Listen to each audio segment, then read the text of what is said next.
Just keeps getting better.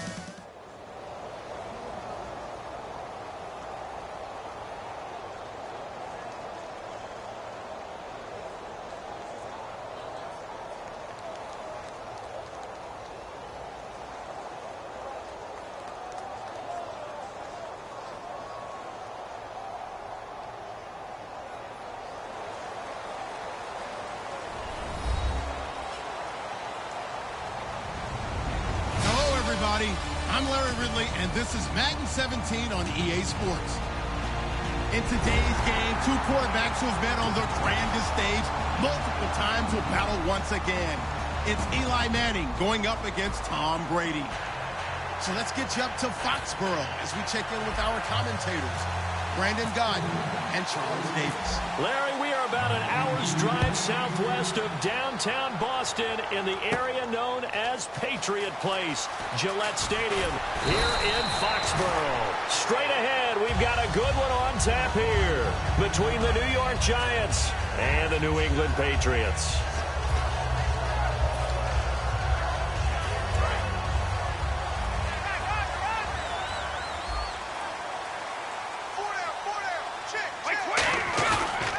Play fake here on under a heavy rush, and down he goes. They bring the safety on the blitz, and he busts through to drop him for an 8-yard loss. And their inaugural sack of the game coming from an unlikely source. You mean it wasn't a linebacker? It wasn't a defensive end? It was somebody like you. Oh, my goodness. Yeah, that's a surprise for the offense. That's not what they normally get when they think about pressure. Let's discuss this offense now, and Julian Edelman, very good player. Has really developed into a terrific slot receiver, and a lot of times he would be the primary receiver. Still mad coming out of college. Blitz coming, and down he goes. They overload him that time with a safety blitz, and he winds up being dropped for a loss of 7. Well, if an offense is going to throw the ball on this part of the field, any pass rusher will tell you that's his favorite part. Gets a chance to get after the quarterback. It's almost like a reverse red zone. They can create points using their defense, and this time they take their man down. And this will be down just inside the 30-yard line.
Now hold everything here. We're going to get a timeout by the offense. They'll have 2 remaining as we step aside here in this first quarter.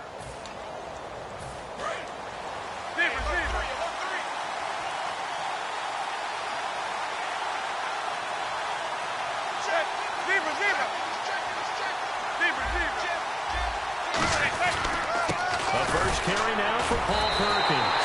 That's going to go as a loss of 2, and it'll be second down. I once had a defensive player in the NFL tell me, if I beat and dominate the guy across from me, I'm helping my team. But winning one-on-one battles is always a part of the game. But when you have good team defense, as we just saw there, one broken tackle, but he didn't get away because the rest of the guys arrived to put him on the ground. Again, they go to Perkins. And he will lose yardage and be backed up to the 24. It'll be a loss of 1, and it'll be a third and about 13. 2 plays in a row, the defense won, stacking up the running game. They've got to feel good about themselves, but something has to be in the back of their minds. Are we being set up for something big? They've got to be careful. And they've got an extra defensive back out there now on 3rd and 13. Throwing his man. A screen here to Vereen. And he is going to lose yardage here. He loses 4, and it brings up 4th. Here's Brad Wing now to punt it away on 4th down. Back deep, Danny Amendola for New England.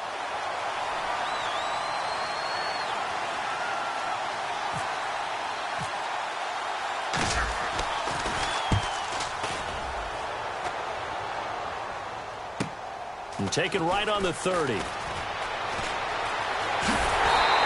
A very nice job on the run back there. He'll get 23 yards all told. And the Patriots getting ready to go again on offense. And, Charles, you and I get a stat pack before every game. At the top of this one for the Patriots, the first note was that they're on their way to their 9th Super Bowl appearance. That is something. Most of any team. And 8 of those since 2001. Would that be accurate? That because is accurate. The first one was Super Bowl 20. That didn't go very well against the Bears. But since that time, they've become the predominant team, going to Super Bowls and winning them. What a franchise. How about the game Hogan had in the AFC Championship? 180 yards, 2 touchdowns, both career highs for the 4th-year man out of Monmouth. Another undrafted free agent, made good with New England. Everyone talks about his background. Remember, he was a lacrosse player at Penn State. 1 season of football at Monmouth where he played offense and defense. But I think what appeals to New England about lacrosse players, their movement skills.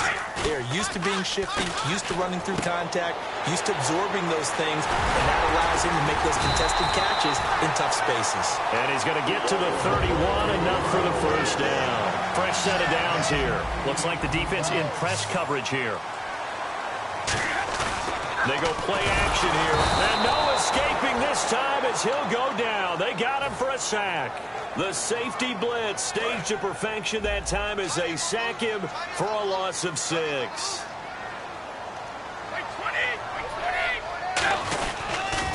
Now a first carry for LeGarrette Blount. And a cut to the sideline. And inside the 20 before he's brought down. Charles, the Pats, they seem kind of interchangeable at running back. Divisional round, 13 carries for Lewis, 8 for Blount. And then Blount gets 16 in the AFC Championship game.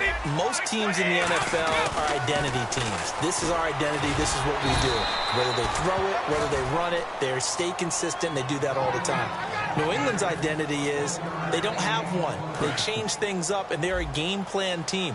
Depending on what they expect to get from the opposition, that's how they get ready each and every week, and it may feature different guys in different games. And the game plan is working. So 2nd and 9, the defense looking to put them in a bad spot here.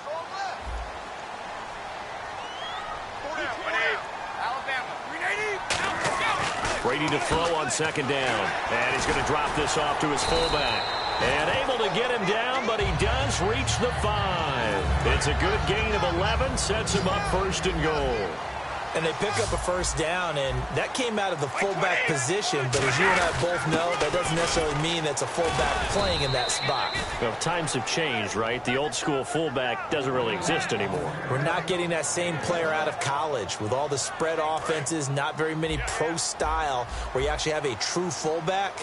We're having to make do in the NFL and put guys in that spot who emulate it but aren't necessarily that position. Again, here's Blount. Now he's over the line and into the end zone for a Patriot score.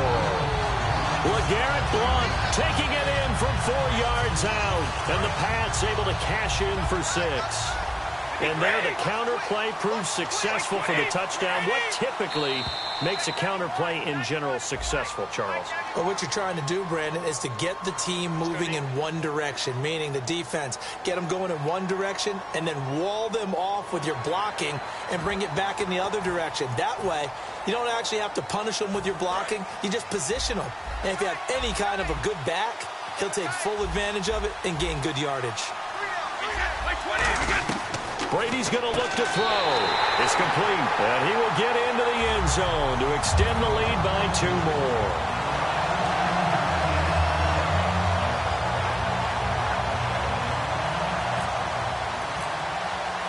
Gostkowski now, after the touchdown, he'll send this one away. That'll be taken in the end zone. And he probably should have stayed in the end zone as he'll muster a return up to only the 14-yard line. The Giants offense now, they get ready to head back on the field. And they'll certainly be trying to do better than that first drive where they went 3 and out. And sometimes the first drive is just simply to settle nerves. You know what it's like at the start of a game with the emotion. Guys a little bit jumpy. But you do. Oh, you understand the same way. It's just like us calling one, right? Making sure we ease into the game, let it come to us. Well, you went 3 and out. And now they have that opportunity. No, you didn't go 3 and out. I went 3 and out on that first drive. I'll try to do better here.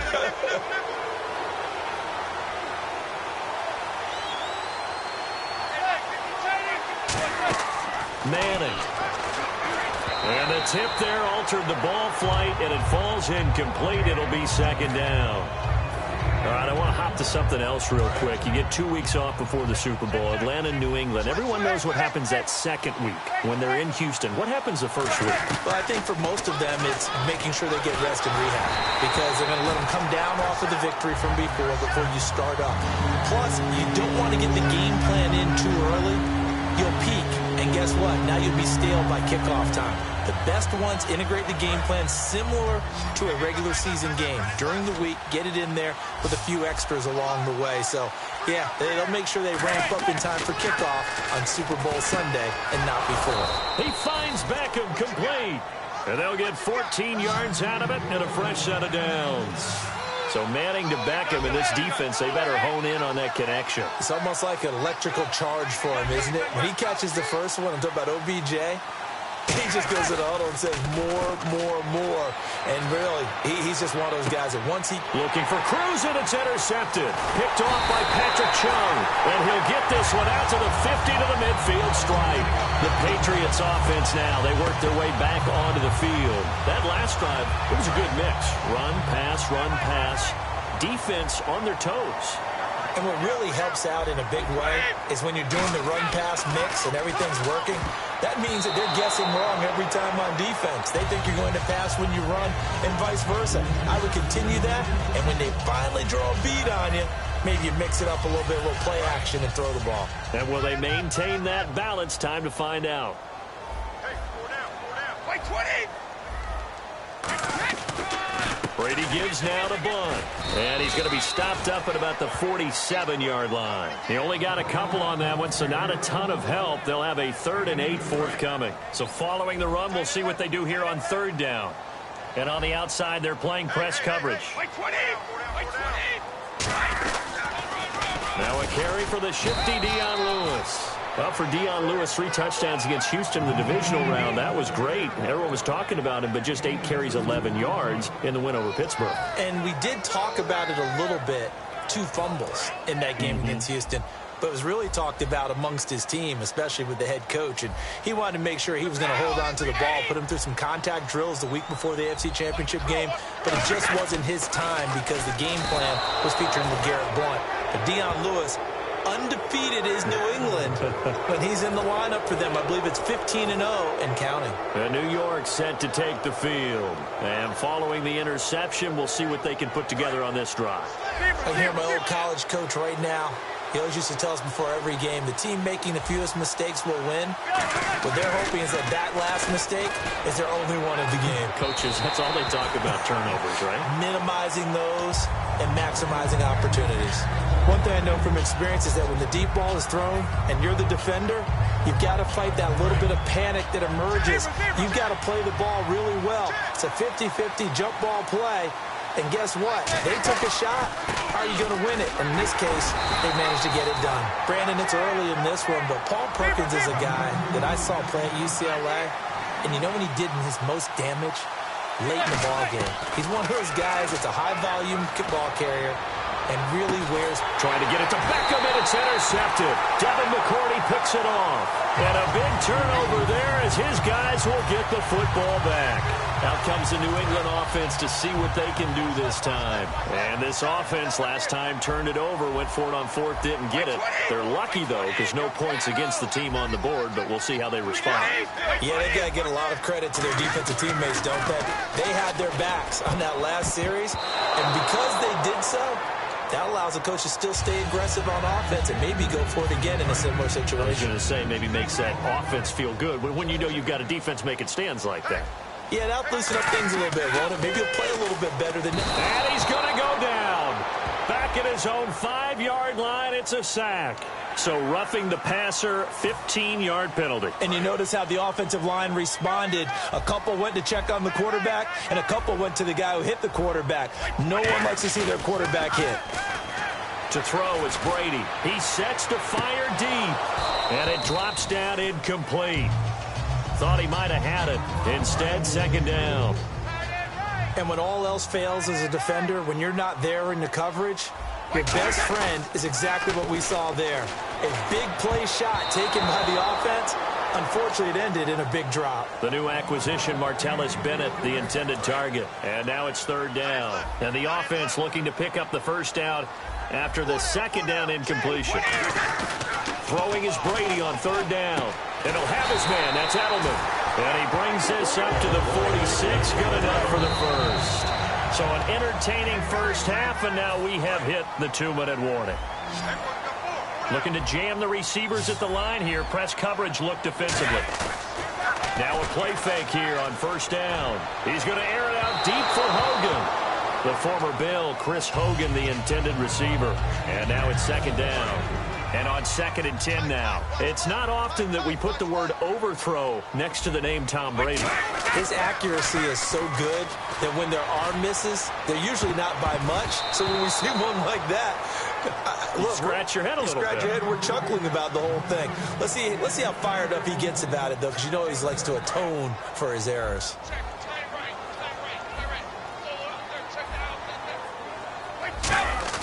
Again, it's Brady. To the left side and complete for Julian Edelman. And he will have a first down as they get him to the ground at the 37. The former 7th-round pick, Julian Edelman, just continues to have such a productive career. And has made himself into a receiver. Remember, he was a college quarterback, and not just a productive one, a very good one. And this ball's tipped and intercepted. Picked off by Landon Collins. Oh, he's got a little daylight. And he will bring this all the way back out to midfield. And New York set to take the field. And following the interception, just any interception, are you a little bit more cautious when you start that next drive, or no, you just throw that out the window? I think you are. I don't think that there's any way you can run back out there and go, totally didn't affect me. Let's just go ahead and be loose with the football again. You're going to take care of it, but you have to be careful about being too cautious because now you can't run any offense at all. Still want to attack. We'll see how they attack him here. And they go backwards here, losing yardage back at the 48-yard line. It's a loss of a yard there, and now second down. And they're going to hurry back to the line now. Manning to throw on second down. And this one hauled in by Will Tye. They'll get 9 there as that sets them up better for third down. So much goes into a successful play, doesn't it? How about that play action there? Freezing the defense just enough. Swing the tight end free downfield for the completion. Calling no gain there, and it leads to a fourth down. Too long for a field goal, too short to punt that in-between range, and they'll go for it on fourth down. Manning to throw for it on fourth. And he's brought down. Can't do anything with a football. It's a sack and a turnover on downs. And now out come the Patriots. Looked like they had something going last drive. Then the interception happened. Will they recover? The memory they need to keep with them is that they did have something going. They were moving the ball on all. Now whistles come in. We're going to get a timeout here by the offense.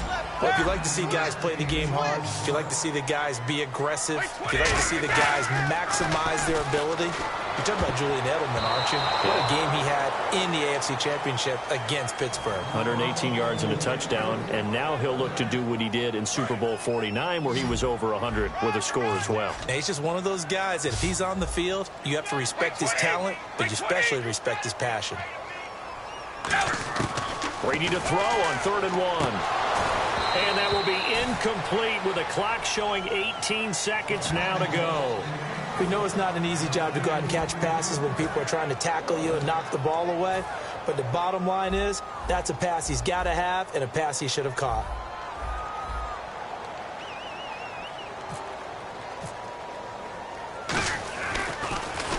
He gets this one away, and boy, it's another boomer. And this is going to carry well into the end zone for a touchback. Here's the Giant offense now as they get ready to take over here. And the ball backed way up, so thinking with this amount of time on the clock, probably just sit on it, and we'll see these two teams go to the lockers. Yeah, I don't think you want to overthink it in this situation. Either side of the ball. Just go ahead and finish up the half and get on out and talk about it. Throwing now is Manning. Incomplete, and we're down to 8 seconds now. He was looking for Odell Beckham that time. That'll bring up second down. I'm laughing to myself because I could just hear in film session. But, Coach, I was throwing it to Odell Beckham Jr. Of course I thought he was open. They'd love to go deep downfield to him, though. Such a threat. Yeah, a rare incompletion because most of the time we expect him to actually come up with the catch. It's caught inside the 25. Now, my apologies, Larry. I wanted to hear the report. Somebody's in a hurry, so we're going to get him right to quarter number 3. Both teams appear ready for the fight ahead, and we resume action here in quarter number 3. This is taken about 7 yards deep. So many times during the course of the game, Brandon, the special teams actually helps out their offense. Not in this case. They did them 0 favors with that return. And tough starting field position here.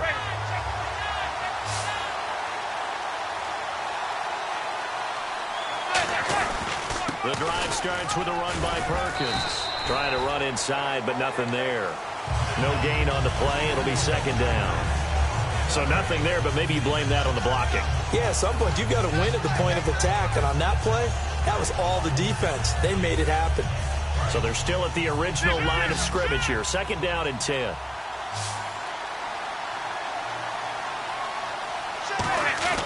Manning to throw on second down. And bringing it in right side here, Beckham. And he's taken down, but not before he gets this across the 25-yard line. And now it looks like they're going to be in the hurry-up. On first and he's going to be intercepted a third time. Devin McCourty picks it off. And they take possession of the football and have it at the 36-yard line. So here are the Patriots now. They get ready for their first possession of half number 2. And they're coming off a 3-and-out, my friend. I think they've got to look at that play sheet and go to a spot that they haven't gone before. Time to shake things up a little bit to try and get this offense moving. Okay, so how do you do that? How do you shake things up? You look at what you've called before, realize it hasn't worked Go to so something well, else. and maybe you try and find one of those special plays from one of your better players, and maybe try and hit something big and get things going in the excitement area. Blunt, the lone running back. To throw is Brady. And the hit jarred it loose. It's incomplete. Julian Edelman, the intended receiver, and it's third down. Got to get to the 26 for a first. This is third down. And he's certainly not a guy that drops that football very often. Indeed, because that's a bit of a surprise. I know he's in the middle of some traffic, and people, bodies all around him, but he usually has the focus to haul that one in. And they get 14 yards there and a first down. I don't care how many times we say it, I still get a kick out of watching quarterbacks and receivers do the pass tree in pregame warm-up. But I always remember that when we go to practices, we see that after practices as well. They really tune it up, don't they? They tune it up. They know why they do it for these situations. First down. And they build that trust, and that's why they're able to find him in this type of a situation. There are so many things to watch for when you play defense. And reading your keys, you always hear about that, and having your eyes in the right place. Sometimes your eyes can fool you. How about that play action there? It sprang the big guy, didn't it? Able to dump it over the top to him. They'll say no gain on the play, and it'll be second and goal. Boy, that's a lot of sirloin steak to be taken down for no gain, partner. And he'll take it into the end zone for a Patriot touchdown. LeGarrette Blount, his second touchdown of the afternoon. And the Patriots add 6 to their lead. Not only touchdown number 2 for him, but a big run to boot. However, still trailing. Still trailing, but not because of his efforts. Boy, he's playing really well, and I love his long speed there, right? Able to get out there and burst all the way to the end zone, and smart enough to keep the ball in his hands and get into the end zone for the touchdown. In 2016, on all levels of football, we're seeing guys drop it before the goal line. What's the rule, Brandon? Run into the goalpost. That's right. Before you drop the ball. That. There you go. And this is going to be covered up by the Giants. And that's why you have your hands team out there on the field. Those are the best guys ready to make that play. And let's face it, it was executed well. It wasn't a bad kick. It wasn't anything like that. Just that the normal outcome actually came to play. Analytics will tell you it's a very low possibility of getting the ball for the team kicking it in an onside kick situation. You're all about the numbers, aren't you? All about the numbers, baby. It's a new game now. They don't lie. They go back to the air here, and he's going to have to eat this one as down he goes. Shea McClellan in there to get him for a loss of 5. And now they're in the hurry-up. Play action. Manning is going to fire one deep over the middle. And incomplete there. A nice hit. Jars the ball free and brings up third down. Well, they went for the big play there, but that drop could really hurt their momentum. Third down, 15 yards still needed.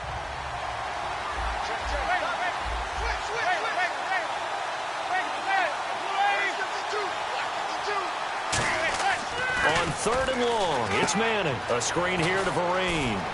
Oh, a heck of a move. Man. They'll get 11, but it'll still lead to a fourth down.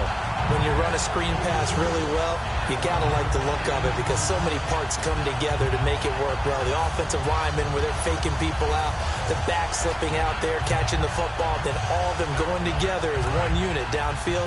A really nice pickup. Still just the third quarter, but they've got to make something happen. I think they know that. They're going for it on fourth.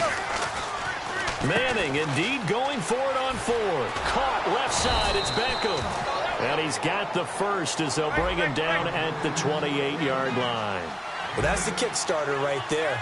Eli Manning finding his guy, Odell Beckham Jr. Yeah, it's a deadly combination, isn't it? It really is, but what really makes it work is just how unflappable Eli is with his demeanor, able to maintain his calm and his poise, because we know OBJ, he can run pretty hot and get excited out there. Sometimes just one-handed grabs for him. It doesn't matter what it is. Just throw it up there. He'll go get it. And he stopped immediately there. Credit him with a 1-yard gain there to make it 2nd and 9. And they're going to speed things up here. On second down, here's Manning. Tough day, tough sledding right there, and it's been that way the entire game. Not a whole lot of room to ramble for him.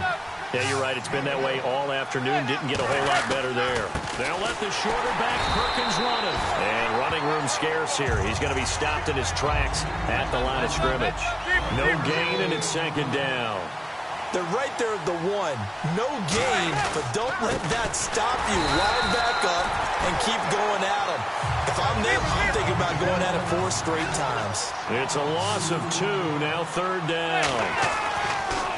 Throwing is Manning. Sometimes I get caught in hyperbole, but I think they desperately need to punch this one in. They're running out of time. Yeah, 2-score game, second half, you're down here. This is the time to put it in the end zone. And not going to get much better than this for an opportunity.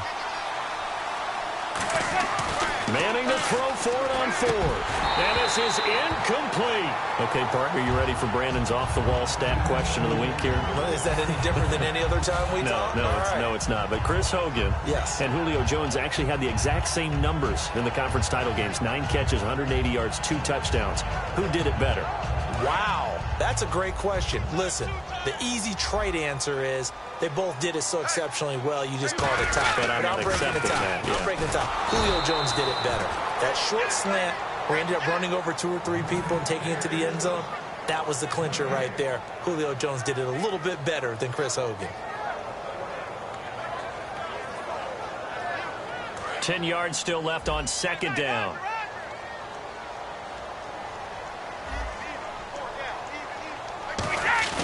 Now Brady on the bootleg. And his throw's going to be incomplete. Back now in Foxborough. We get set for the fourth quarter. Patriots have the lead. They also have the football.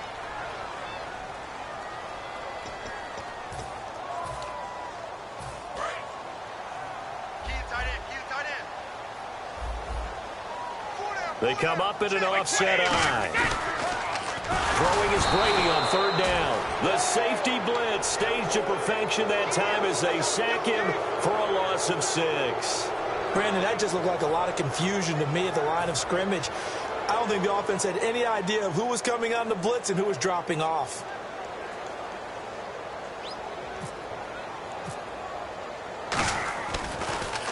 So a short drop, but he's able to get it out, and this is a good kick. Here's Beckham. Good blocking there, nearly sprung him. As it is, it'll go as a 19-yard return. And the Giants will begin this drive in good shape, 1st and 10. New York set to take the field.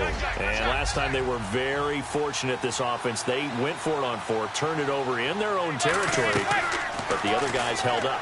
They didn't give up any points. So how about the guy with the #1 headset on the sidelines, the head coach? That was planned going into it, not necessarily to not get the first down or to have the defense have to hold up. But he trusted his defense. Trusted his defense very much, and I think that's how he's going to play this game. Go for it, be aggressive, because I've got the wild bunch backing me up over here on my own side. Yeah, we'll see what his offense can do. And that one almost intercepted. Far too loose with the football here. Nearly a 4th pick, and it's 3rd down.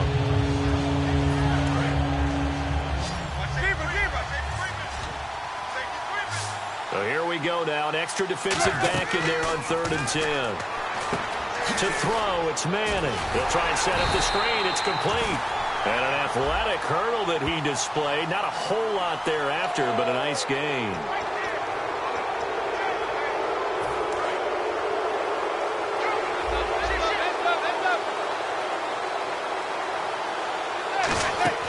Throwing on 1st down is Manning. Now they go screen. It's complete. And he will take it on in for a Giant touchdown. Paul Perkins, a 22-yard touchdown grab.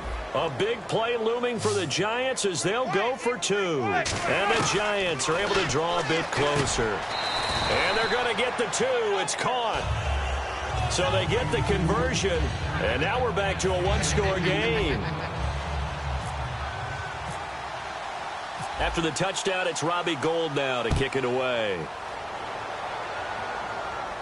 Now, Dion Lewis to return.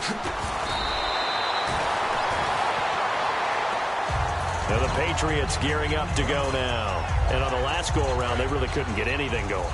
They had to punt from deep inside their own territory, which means you're going to lose the field position battle as a general rule. What they're looking for now is a little more consistency, move the ball at least a few times on offense, get a couple of first downs, and hopefully flip the field. And look at this. They get the turnover they needed. It's intercepted. And he will bring it back. It's a pick 6 and a Giants touchdown.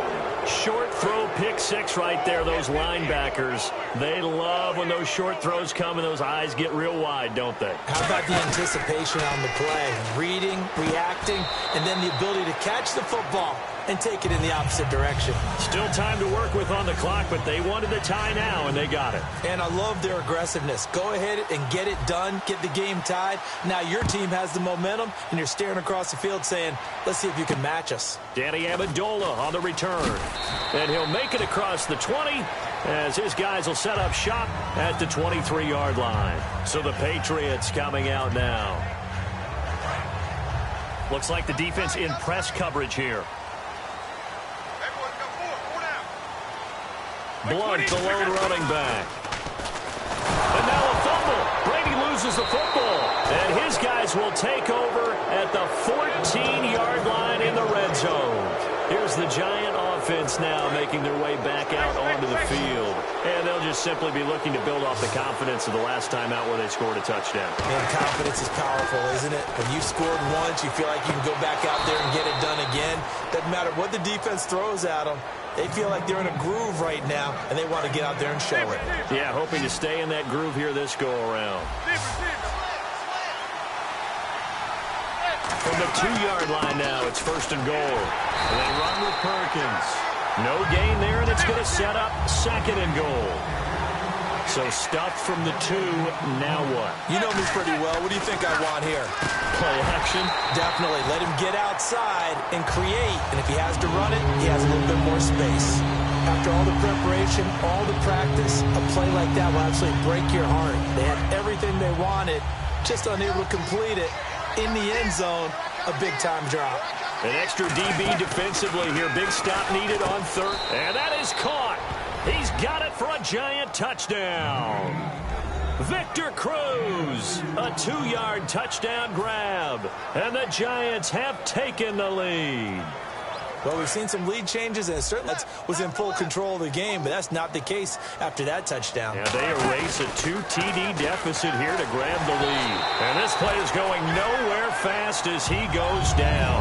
That one might need to go back to the drawing board as they fail on the 2-point try.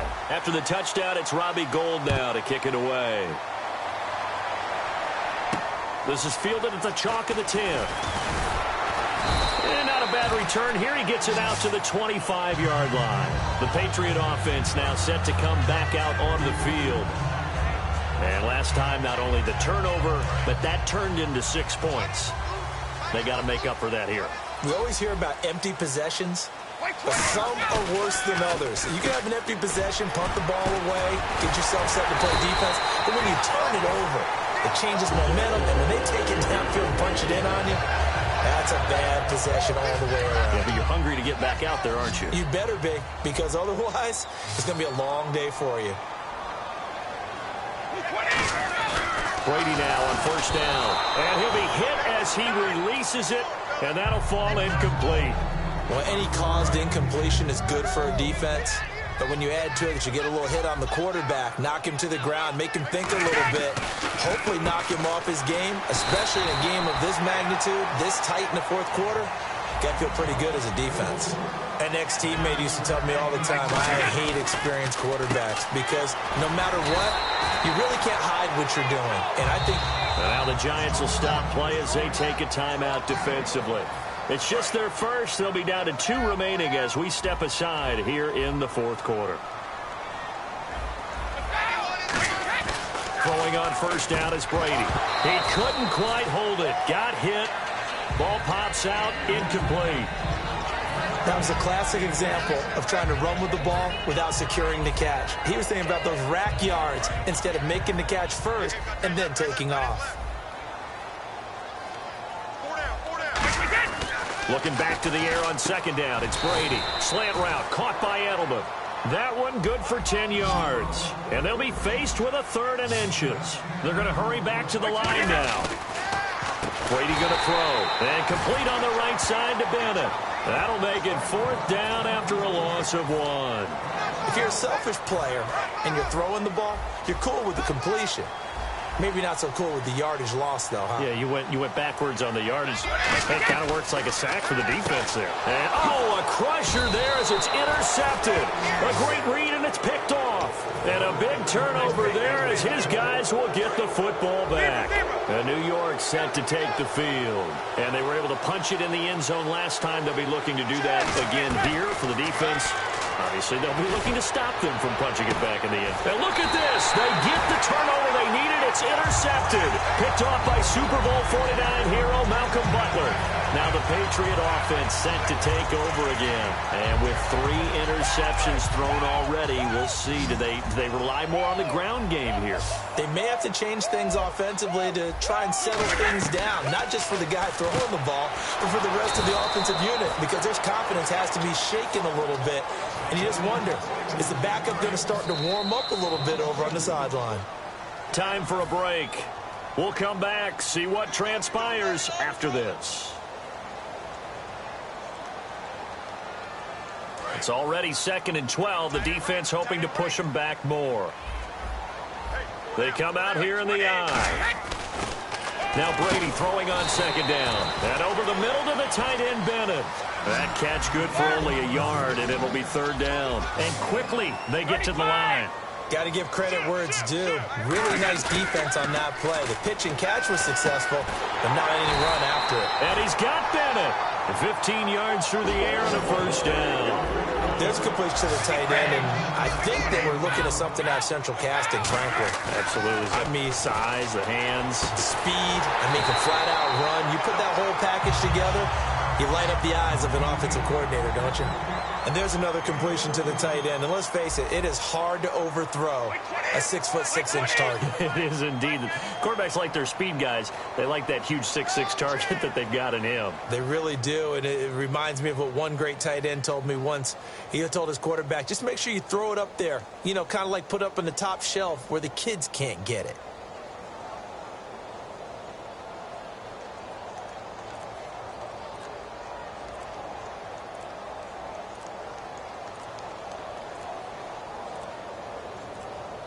And they just did not get the snap away in time.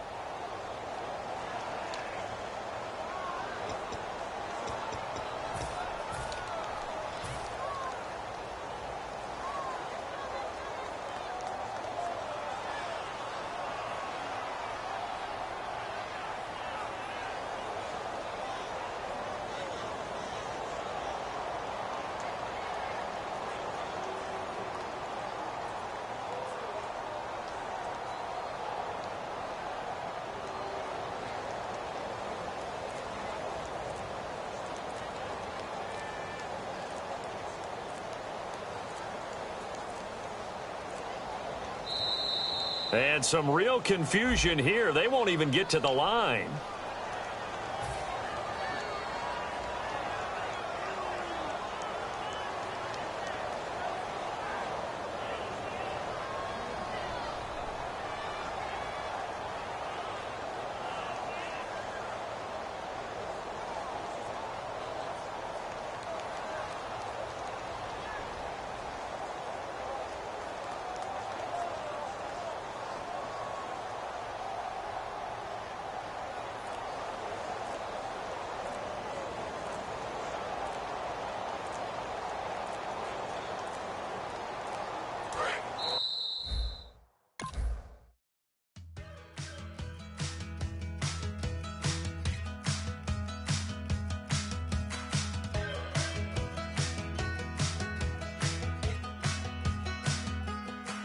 We're awake, we're alive, got the fire in our eyes. We're the kings, we're the queens, and if this is just a dream, don't wanna wake up.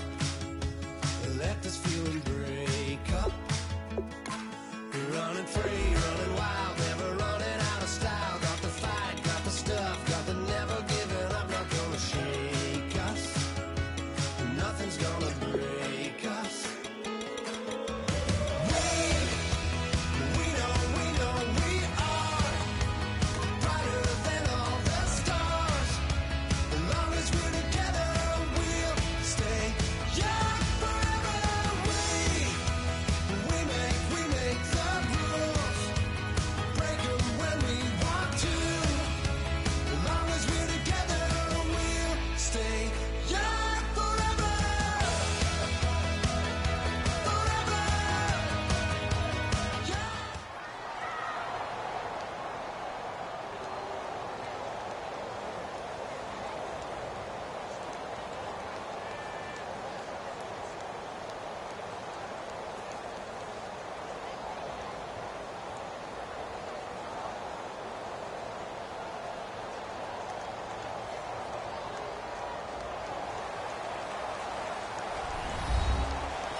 Everybody, I'm Larry Ridley, and this is the NFL on EA Sports.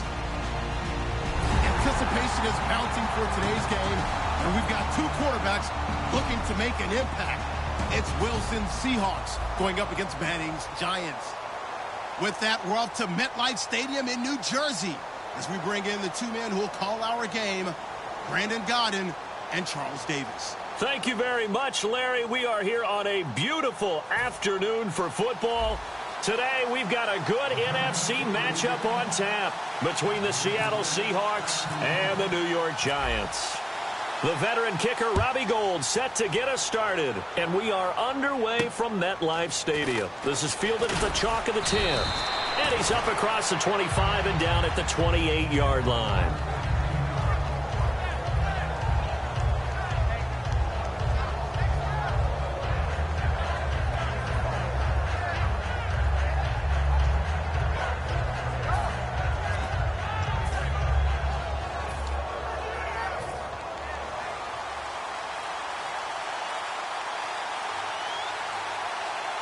And on the outside, they're playing press coverage. They go play action here on first down. And his first pass here is going to fall incomplete. The tight end, Luke Wilson, was the target. And that'll bring up second down.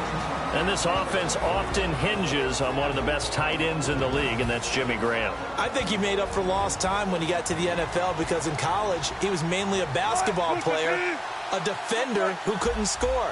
Now he's flipped it around in the NFL. Every time he touches the ball, he's a threat to score. And the grab made by Doug Baldwin. Well, partner, tough loss for the Seattle Seahawks on the road at Atlanta in the playoffs. But Doug Baldwin, you know he's always going to compete. 5 catches, 80 yards, and a touchdown. Try to keep them in the game. Earlier, you were talking about the offense running through Russell Wilson. Doug Baldwin and the wideouts, how do you see that going forward for Seattle? Well, I think that they are well-equipped there. They have to get Tyler Lockett back. He was injured late in the season. But Baldwin is a top-level receiver, finally getting the respect that he deserves. Jermaine Kearse is still around. Obviously, Paul Richardson came on late in the season. They have plenty of targets out there. They may go for one later in the draft, but I don't think it's a priority. Here's Thomas Rawls with his first carry. And he's brought down. And for Rawls in his 2 playoff games, Charles, it was yin and yang. He had 164 yards in the wild card win over Detroit, but those numbers crashed down to earth against Atlanta. 11 carries, just 34 yards. And it was that kind of a year for Thomas Rawls. Remember, he started the season injured from an injury in 2015. And then as he came along, started to gain some momentum, got hurt again. So it was a tough season for him. I think Seattle's going to continue to look to add to the running back position through the draft, free agency. They like to have a lot of runners around. From the red zone now, here's Wilson on first down. Steps away to his left. And he's going to be brought down just shy of the 5 at the 6. It's a gain of 7, and it's a second down. You know, I don't think this is the last time we'll see that in this game. This guy has mobility, and they want to use his legs in the game plan. So there will be designed runs as well as his scrambles. The intended target, Doug Baldwin, and it's 3rd and short. And the defense for New York. Landon Collins is built like your typical tackle-first safety, but he does have the ability to play the deep part of the field. Wilson now to throw on 3rd down. That's caught at the 3. So a nice job to break the 1 tackle, but not much daylight after that as he's brought down. Looked like the screen pass was taken away there, but what a nice job improvising, finding other options, and completing the pass anyway. So the snap will come from the 3, but remember, they don't need the touchdown. They can get the first down if they get a yard, and the ball gets to the 2. To throw is Wilson, and he fires one that's intercepted. Picked off by Landon Collins. And a big turnover there as his guys will get the football back. Oh, Charles, after that interception in the Super Bowl from the 1-yard line, I thought Pete Carroll would run it inside the 5 every time. Sometimes I wonder if maybe Pete did want to run it inside the 5. But Russell Wilson, you know he's such a competitor that he doesn't want that interception to stand, that maybe he wanted to be in that spot and say, hold it a second, I can throw a touchdown pass. Instead, he's victimized again. This offense has a lot to account for, but at the top of the defense's list is OBJ. I'm not sure how you really game plan for him, because no matter what you do, he finds a way to uncover himself downfield. And the speed gets it from his mom, a former sprinter at LSU. They go screenplay with Jennings. So the screen good for only 2. Now it's 3rd down. Zebra. Heads up. Right. Heads up.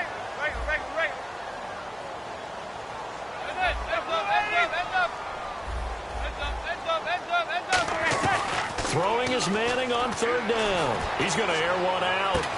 A 50-50 ball here, and it's intercepted. Picked off by the all-pro free safety, Earl Thomas. And they have possession, and they have it at the 38-yard line. The Seahawks offense now, they get ready to head back onto the field. And they had a nice little drive going last time. Threw the interception in the red zone. Costly. Bad enough to throw it anywhere, but that drives coaches insane when they're thinking about, hey, we've got a shot at points already. We're already in a spot where you're thinking you've got 3 on the board for sure, and to come away with nothing, that's a really tough one for them to swallow. Yeah, will they make up for it? Jimmy Graham, the intended receiver, and it's 3rd down. I know tight ends love this route because a lot of times they'll make a block first and get a little bit of space and then come across the middle, because in their mind, they're thinking catch the ball and then drop the hammer on the little guys in the secondary. Unable to drop the hammer, he just dropped the pass. On 3rd down, Wilson. And that is incomplete. I think that's a big-time play there because the slant route is really hard to cover because the timing is so quick. But able to see it, diagnose it, and get to the football, that's why he was able to bat it away. And a tough ask here. They're going to go for it on 4th down and 9. They come out 5 wide, 3 of them to the right side. Here's Wilson. The grab made by Kearse over the middle. And he's free going down the left side. It's a foot race. And all the way in, touchdown Seattle. Jermaine Kearse, 60 yards. And the Seahawks have taken a first-quarter lead. Oh, and it's a fake. They'll try and throw for it. That escapes the sack. And unable to connect. They don't get the 2-point conversion here. Let me go ahead and show my age a little bit. I liked it when they would fake it from the 3-yard line, right? When you'd line up, go ahead and, oh, there's a fake, and he's going to get 2. That's great. But from the 15, the risk-reward is just not there. So risky to get 15 yards on a fake. Well, you see the result right there. Yeah, I know these young whippersnappers are trying to do different things in this game, but let's go back to old reliable. Kick the ball through the post. Get off my lawn. That's darn right.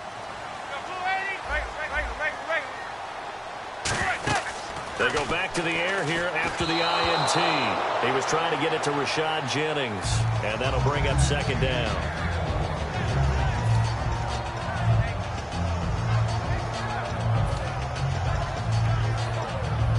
Second down now after the incompletion. And now the Seahawks are going to take a timeout here on defense. They'll have 2 remaining as we step aside here in this first quarter.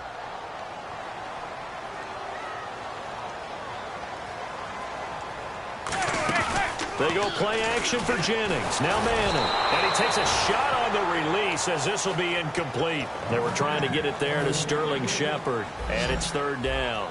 It's a tried-and-true formula, and I don't think it'll change for as long as we play football.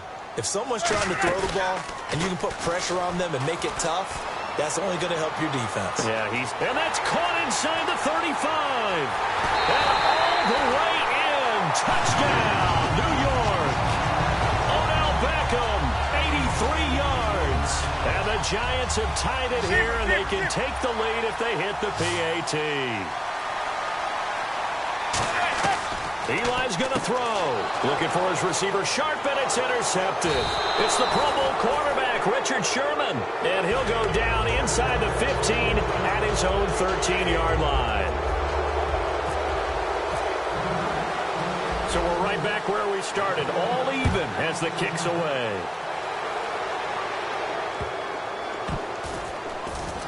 This will be taken short.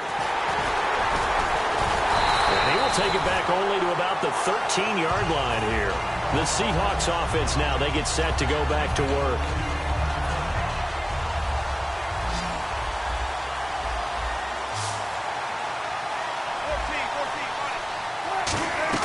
On 1st and 10, it's Wilson. Baldwin with it over the middle. Doug Baldwin, 20. And all the way in, touchdown Seattle. Doug Baldwin taking it in. And the Seahawks have taken the lead. And, Charles, I had an offensive coordinator tell me one time that they design every play to score. I don't know how true that is. But he had to run a long way after that catch. Heck of a play. I think that when he was telling you that, he was designing run after catch in every play. I mean, that's the only way to put it in there. And that's what we got on that one. Nice catch, an even better run for big yardage. Hauschka now to send this one away following the score. That'll be taken in the end zone. Well, conventional football 101, tells us if you don't get it back to the 20-yard line on a kickoff return, that's a disappointment. But some of these teams, special teams coaches, with approval by the head coach, they give them full authority to go ahead and bring it out and try to be aggressive, almost what we call the green light, red light theory. Green light means go, red light means stop. Looks like he had green on that play. He's going to loft one deep left side here. And that one falls incomplete. Looked like he might have had position there, but he couldn't hold on it at 2nd down. On every offensive coordinator, every play caller sheet, Zebra. they have about 5 or 6 plays per game that they call shot plays or big plays, and you don't get many opportunities to dial them up, and they just did, and they drop it with a great chance to make a big play. That's going to hurt. And he's eventually brought down, but not before he reaches the 39, just shy of the 40. That was a beautifully executed screen pass. Let the rushers get upfield. The blocking forms in front. Lofted it to the runner. And now, not only does he have open space in front of him, it's caught at the 10. Touchdown, Giants. Odell Beckham with his second touchdown in this opening quarter. And the Giants are an extra point away from tying up this football game.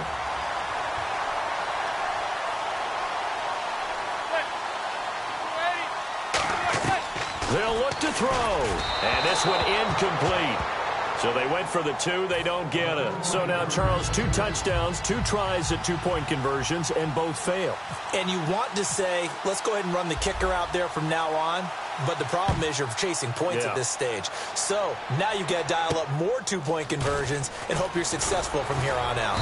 And he'll take this across the 25, couple extra yards, up to the 27-yard line. And out now come the Seahawks. And that recipe on their last drive that resulted in a touchdown looked pretty good, so they'll be hoping to do that once more. And it takes me back to when we sat with the offensive coordinator and the head coach. They felt pretty good about their game plan. And rush coming, and he's taken down. The safety blitz staged to perfection that time as they sack him for a loss of 6. They win zone blitz. They're obviously successful. What makes the zone blitz successful?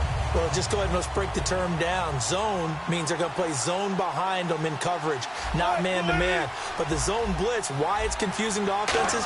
Because oftentimes defensive ends or defensive tackles will drop back into coverage, and linebackers or safeties will usually fill that gap and blitz in their spot, messing up the blocking responsibilities. You know, Charles, for Graham, so much concern early in the season about whether he'd be ready to play this year, what would happen recovering from the tendon. Not only was he ready, he played every game this season for Seattle. And it wasn't just the injury concern with Jimmy Graham. It's how Seattle runs their offense. Remember, when he was in New Orleans, he could expect a ton of passes to come his way. But in Seattle, that number was going to be reduced. Would he be able to maximize what they were going to throw in his direction? And he certainly did this year, 65 catches. 65 catches, just shy of 1,000 yards, 6 touchdowns, too. Some think that teams really won't throw a slant route unless you have a receiver that has a lot of stature to him. But sometimes the little guys, they get lost in there. People can't really locate them, and they run that quick cut. Into heavy traffic, and it's intercepted. A great read, and it's picked off. And the possession is theirs at their own 43-yard line. And New York set to take the field. Last time they were out, they scored.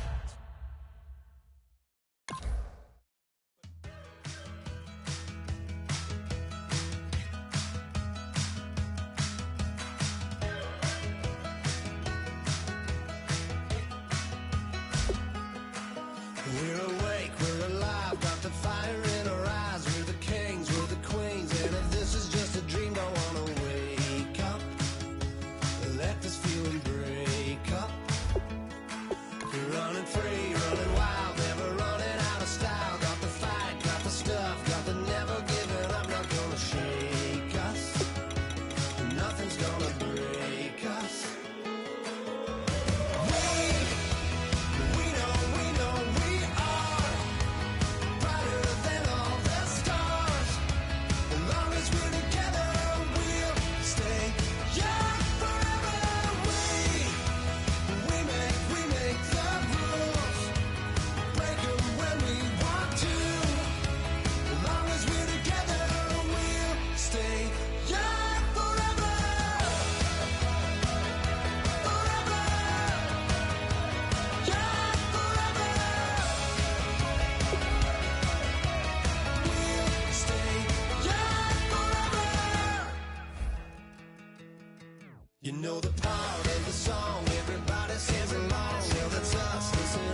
everybody. I'm Larry Ridley. Welcome to the NFL on EA Sports. In today's matchup, we've got a pair of wide receivers who certainly want to be targeted throughout the game. It's Macklin's Chiefs going up against Beckham's Giants. With that, let's get up to MetLife Stadium in New Jersey as we say hello to Brandon Guyton and Charles Davis. Thank you, Larry. Coming to you from just off the New Jersey Turnpike in East Rutherford. We are just about set for football on EA Sports from MetLife Stadium. Coming up, we've got a good matchup on tap between the Kansas City Chiefs and the New York Giants. It's a short kick, taking it to 15. And they're going to wind up with pretty good starting field position as they get it up past the 35.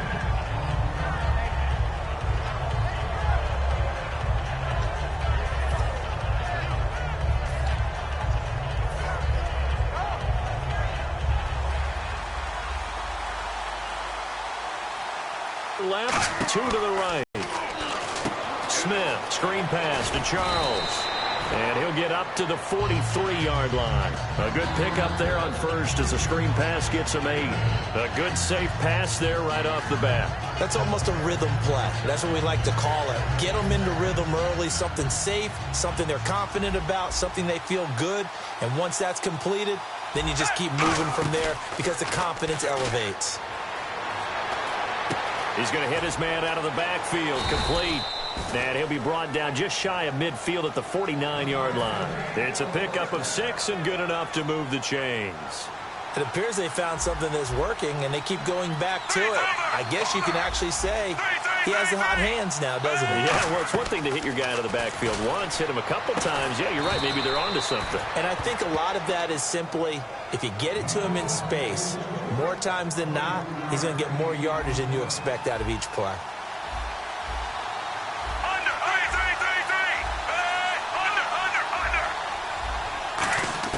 On 1st and 10, Smith letting one go deep, and that is caught by Maclin for the Kansas City touchdown.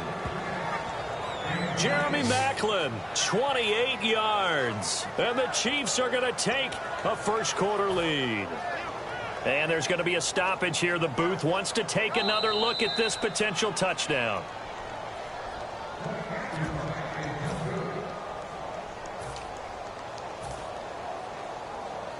They had to go to the monitor, get an extra look. That's what the technology is for. And this touchdown will count. And he knocks it through.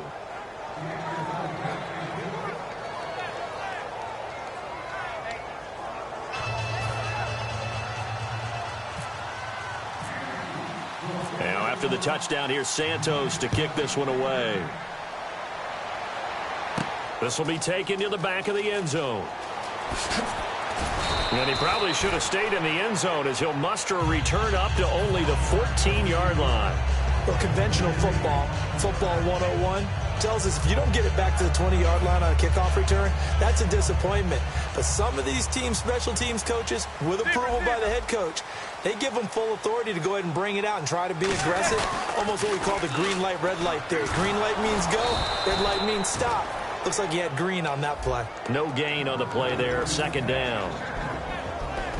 Here we go now with a look at the offensive starters for the New York Football Giants. And Rashad Jennings, a running back, 7th-round pick when he came out. People tended to overlook him a little bit. But the last half of 2015, when he got the ball full-time, he showed his wares. Over 800 yards, he definitely has a 1,000-yard season in his future.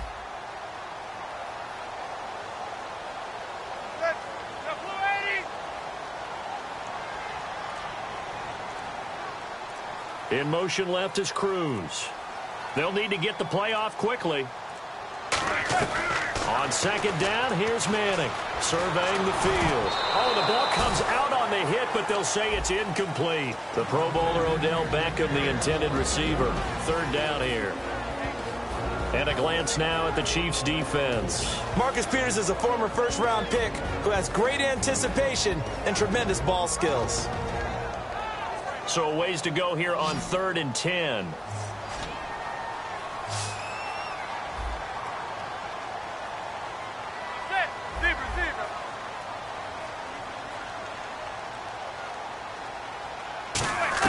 Throwing is Manning on third down. And now the ball comes out. Manning lost it.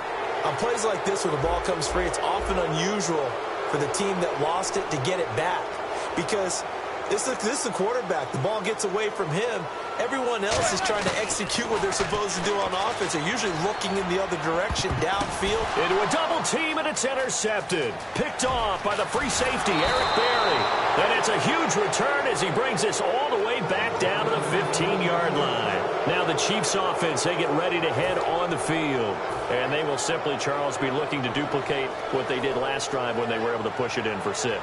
And they hope it'll be that easy, right? To be able to take exactly what happened before, replicate it. They may have to make a few additional changes along the way because I'm sure the defense will make some adjustments, but they've got to have great confidence having scored the last time out. His favorite target, Travis Kelce, the intended receiver. And it's second down. This is the offense we're going to see coming up in this one, and Travis Kelce will be key. What a tremendous weapon he is, especially in the red zone. Knows how to find the end zone when running his routes. That's complete, right around the 8. There are certain words that sometimes we overuse, but there's one that's really welcome on a player's resume, and that's the word breakout. And I thought Travis Kelce was one of the breakout stars of 2016 in the NFL.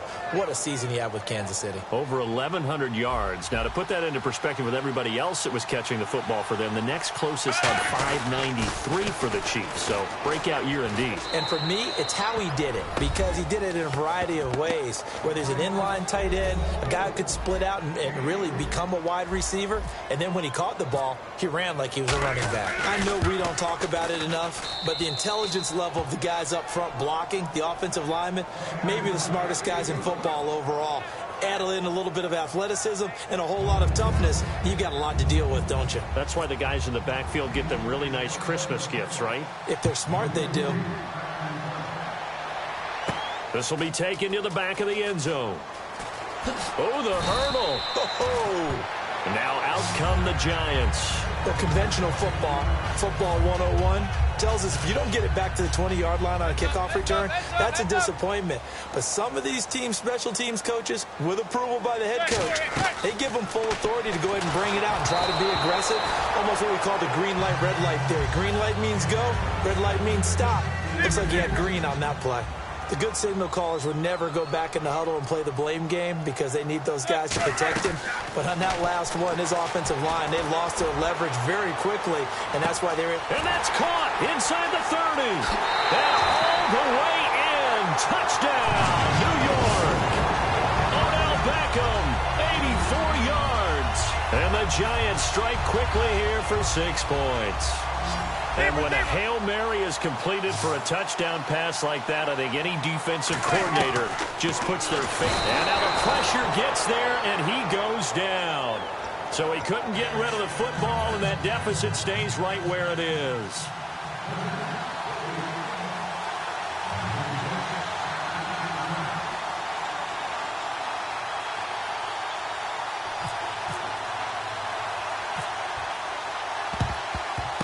And the Chiefs are going to make the recovery. So an onside kick fail in the first quarter. Not sure I completely see the logic there. It's not apparent, is it? You almost have to go deeper, I think, and maybe if we try and work along with them and speculate a little bit here, they must feel like they need to steal possessions in this game, and maybe they don't match up possession for possession with the opposite team. They've got to steal it and try and gain an advantage, and they tried. And all the way in for a Kansas City touchdown. Jamal Charles with his second touchdown in this opening quarter. And the Chiefs add on to their lead. Well, Brandon, if we go back to our meeting with the offensive coordinator, he showed us his script. Didn't show us everything now. He said, here's the script for the game. I think everything's going according to plan in a big way. 3 drives, 3 touchdowns. Yeah, that's about as good. That is as good as you can do, I guess. So, well done. Yeah, well done indeed. Tremendous execution. And he will take it back only to about the 13-yard line here. And the Giants ready to come out now. Well, conventional football 101, tells us if you don't get it back to the 20-yard line on a kickoff return, that's a disappointment. But some of these teams, special teams coaches, with approval by the head coach, They give him full authority to go ahead and bring it out and try to be aggressive. Almost what we call the green light, red light theory. Green light means go, red light means stop. Looks like he had green on that play. Well, they'll get 16 yards there, and it'll be a New York first. On 1st and 10, here's Manning. He's going to go for a big play. Now a clash of bodies here, and it's intercepted. A great read, and it's picked off. And his crew will take over with a football at the 35-yard line. Out now the Chiefs offensive unit ready to do battle again. One receiver left, two to the right. After the interception, here's Smith. Now they set up the screen. That's complete. A good pickup there on first as the screen pass gets him 8. For a second there, I thought that might break big. Screen pass. Looked like it was coming together. Looked like there was an opening. Still, ended up with a solid game. And incomplete. He was trying to get it off to Jamal Charles there. And it's 3rd and short. And we look now at the defense for the Giants. Jonathan Hankins is a run-stuffing defensive tackle. He creates a pile-up with each and every snap. Now Smith, and he dropped it. Now it was tipped, altered the ball a little bit, but he dropped it, and now 4th down. Anytime a ball is thrown in the middle of the field and it's popped up in the air, I expect someone to catch. It doesn't matter whether it's offense or defense because there's usually a great amount of bodies in that part of the field. In this case, no one came up with it. And how about the call here? They need 2 yards in their own territory on 4th down, and they're going to go for it. Here's Charles. And he's going to have a 1st down as he's brought down at the 44-yard line. Give him 14 on the play. And they're able to pick up the conversion here on 4th down.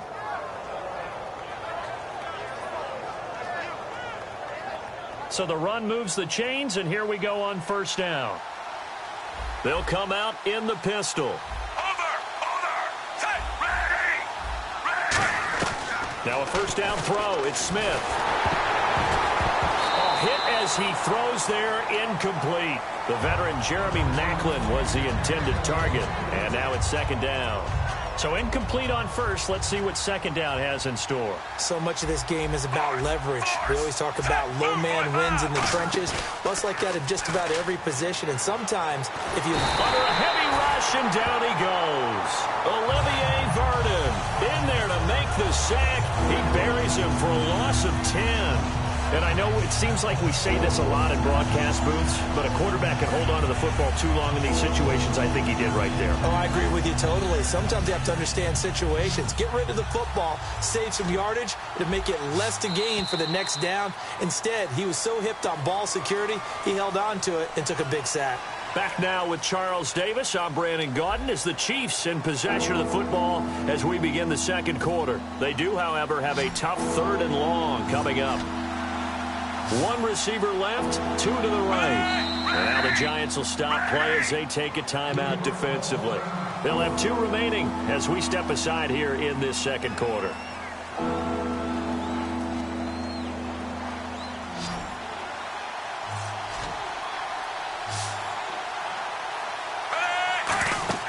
Third and long, it's Smith.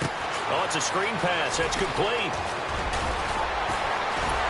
And they'll be inside the 35 now at the 34-yard line. Give him 19 on the play, but they will still come up a bit short. And now it's 4th down. I wonder what was going through his mind when he got the play call. He just got sacked on the previous play. He knows they're coming after him again. A little bit of guts to stand in there, take the hit, and successfully complete the screen pass. Really well done.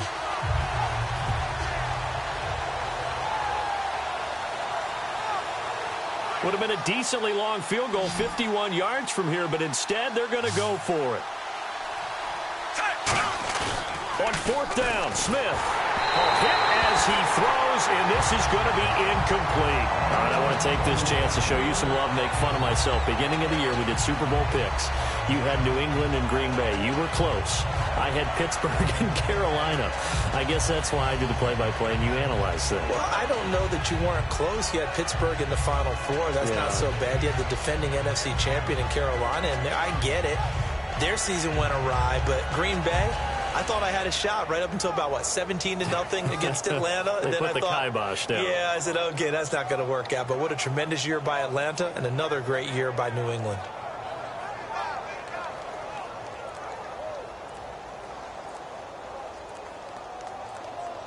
The play clock's running down. And they will not even get to the line here as we'll get a delay.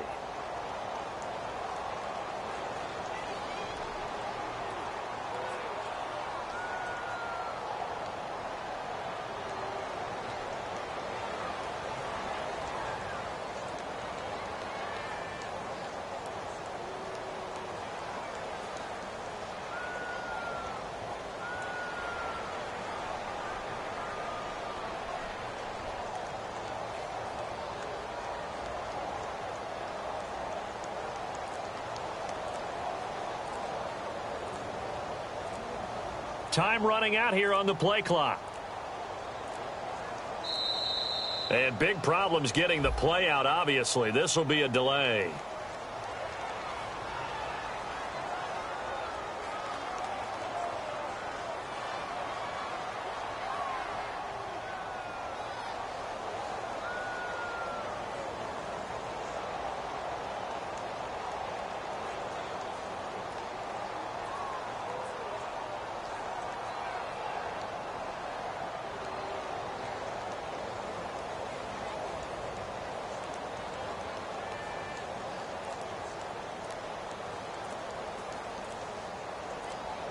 Play clock winding down.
We're awake, we're alive, got the fire in our eyes. We're the kings, we're the queens, and if this is just a dream, don't wanna wake up.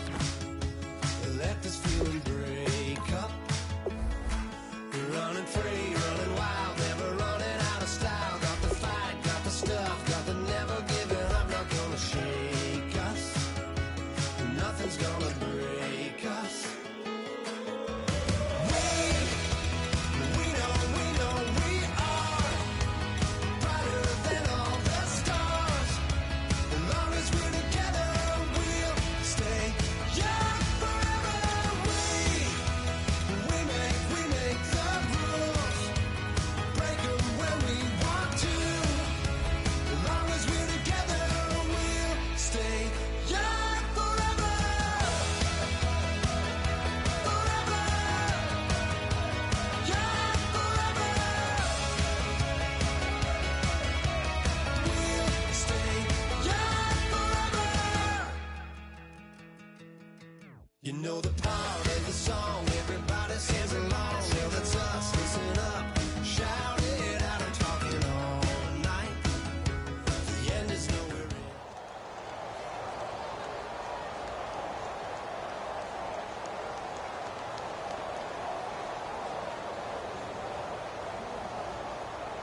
everybody. I'm Larry Ridley. You're tuned into the NFL on EA Sports. Two teams will need their quarterbacks to step up and lead their offenses on the gridiron today. It's Ryan's Falcons going up against Manning's Giants. With that, let's get up to MetLife Stadium as we welcome in our guys, Brandon Guyton and Charles Davis. All right, Larry, thanks. We are across the Hudson from Midtown Manhattan at MetLife Stadium in East Rutherford, New Jersey. Today, we've got a good NFC matchup on tap between the Atlanta Falcons and the New York Giants. The return man here, Dwayne Harris. And he will be brought down here at about the 17-yard line.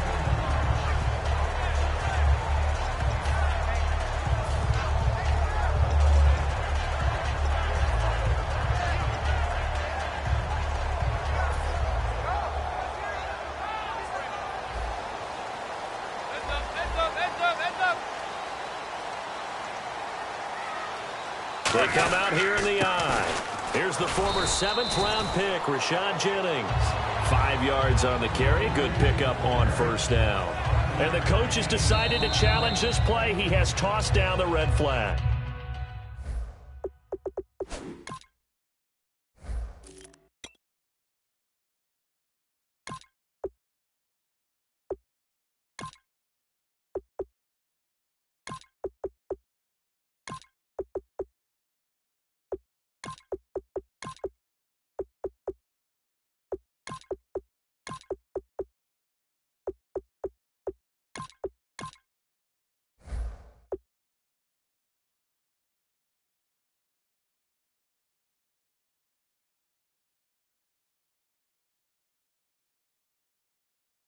You're going to be right. And when it comes back the other way, you have to regroup.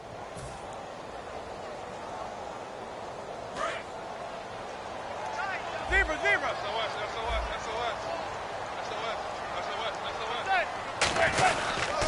Now a carry here for Orleans Darkwan. And he'll take this one up close to the 25-yard line. Still a couple yards short of the first as the 3-yard gain brings up a third down.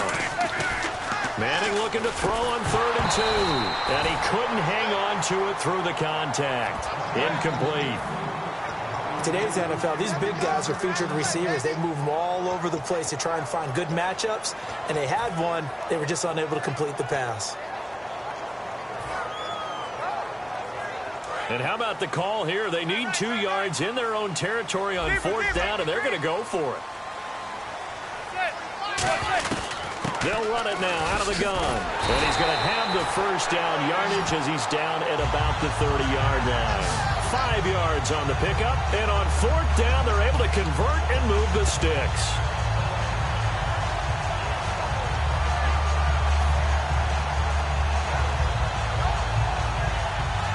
So here we go, 1st and 10 now.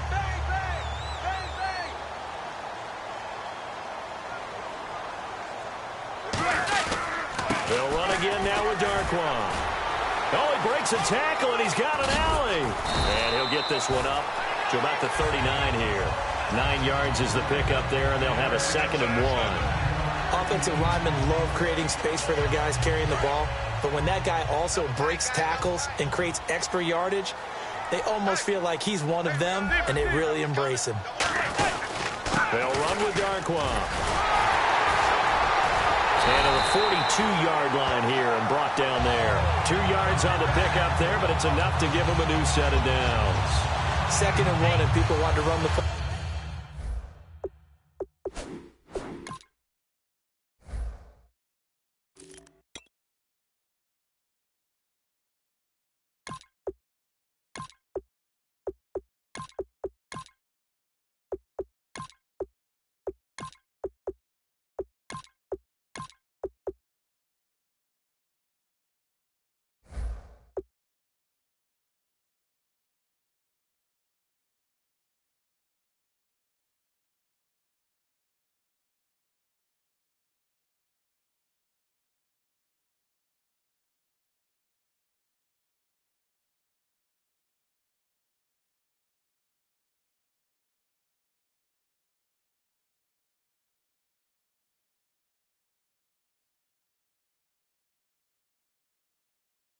football, this is where every back in the league is supposed to do exactly what we just saw there. Pick up the first down.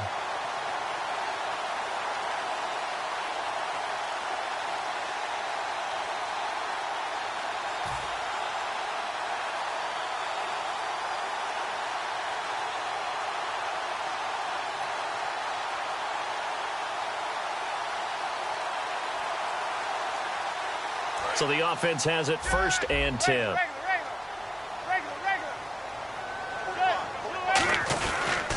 They run with a 5th-round man, Paul Perkins. And 3 yards there takes him to the 45. Vic Beasley able to make the tackle. Not a run that you're going to write home about, but still a good first down run. That's what an offense calls staying on schedule. 3 to 4 yards on first down, you're set up very well for the rest of the drive. On 2nd down, Perkins. And he works his way forward for about 4 up to the midfield stripe. Tackle made there by Robert Alford.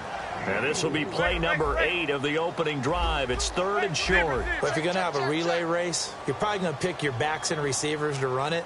But don't underestimate the conditioning of the offensive line. They're out there just dictating things, staying on the field, and keeping a long drive going. And it appears they'll go for it here on 4th down. A big call on the game's opening drive. Zebra.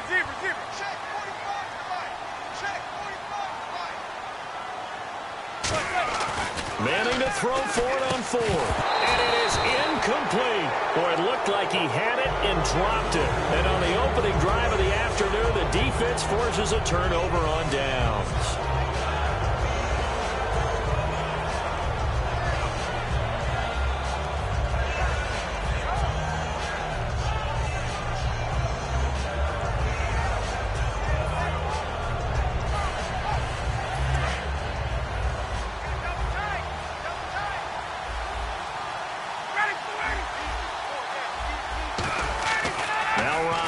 First down.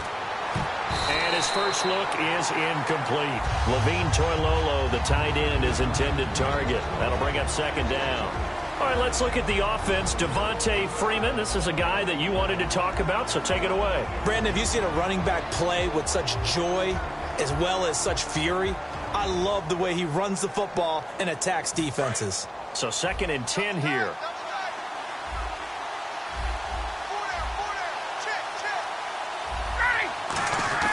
Second and 10 now. Ryan got a man, and he hits him in stride. That catch good for 5. It's 3rd down. And quickly the starting 11 now for the New York defense. Janoris Jenkins combines excellent coverage ability with supreme confidence in himself. He thinks that no one is going to catch a pass in his area. Calls himself Clamp City. Ryan. And incomplete. The contact made the ball roam free and brings up 4th down. So on 4th down, the Falcons will call on Matt Bosher to punt it away. Back deep, it's Odell Beckham. And now a whistle and a timeout called by the kicking team. They'll have 2 remaining as we step aside here in this first quarter.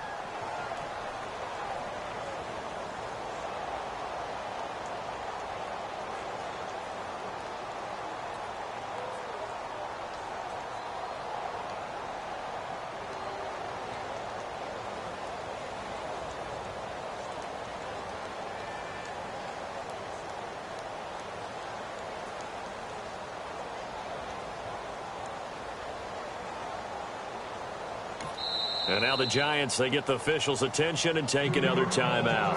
And that's their 2nd charge timeout here in this first quarter. They're down to 1 remaining.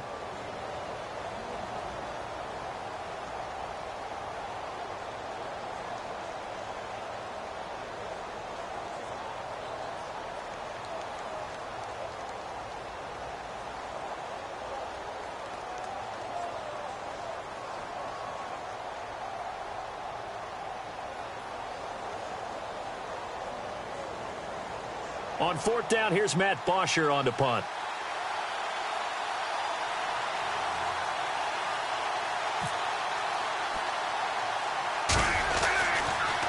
And here's a very low line drive, almost whiffed on it. And they'll let this one go right on the outskirts of the 10. They'll down it at the 11-yard line. And New York set to take the field. And last time we saw them go for it in kind of an unusual situation. It's not like it's a fourth quarter do or die. They went for it, didn't get it. We'll see how that affects them this go-around. Partner, I'm wondering if we're starting to see the effects of analytics coming into play here, where people are studying the number of possessions, how many times you should go for it, what position it leaves your team in. Maybe we're starting to see a little bit of that creeping into the NFL game. Yeah, I think we've seen it in other sports, maybe into the NFL now as well. Throwing on first down is Manning. And he'll be hit as he releases it, and that'll fall incomplete. When defenses get to the quarterback that quickly, a lot of times it's called a jailbreak. It wasn't quite that fast, but fast enough that he had no time to look downfield and set himself to throw the ball. And as he tried to do that, he was hit, and it forced an incompletion. They'll send Beckham alone to the left side. Now Manning. He's going to wind up and air it out. And that is caught one-handed. Oh, my, he pulled it in. Manning to Beckham, a big play there. 41 yards. First down and 10 now for the offensive group.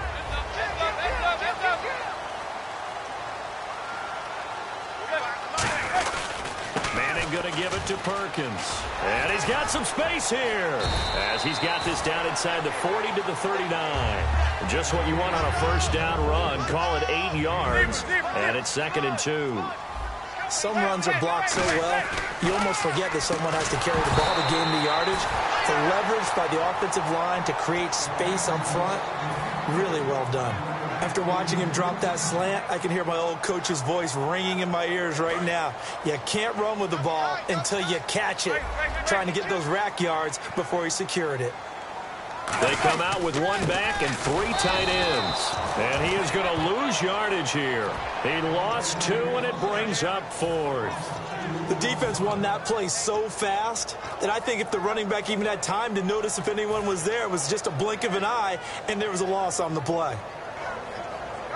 Feeling like they're not quite in field goal range yet, they're going to go for it on 4th.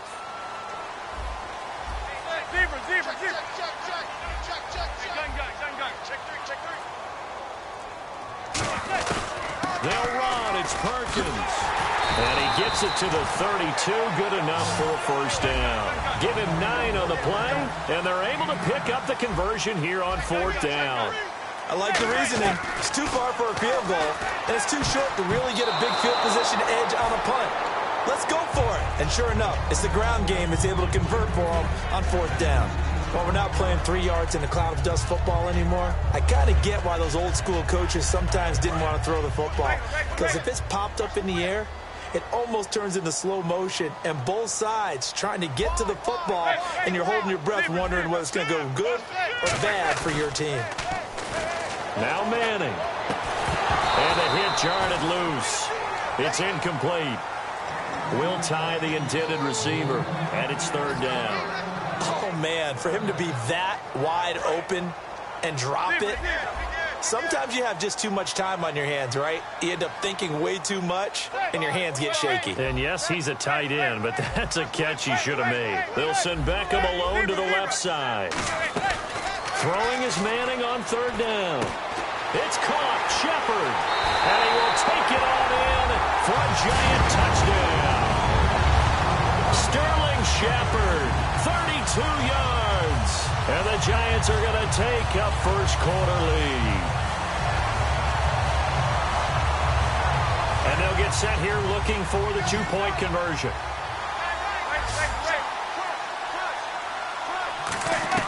Eli's going to throw. And now the ball comes out. Manning lost it. And he's going to be taken down. It's a sack.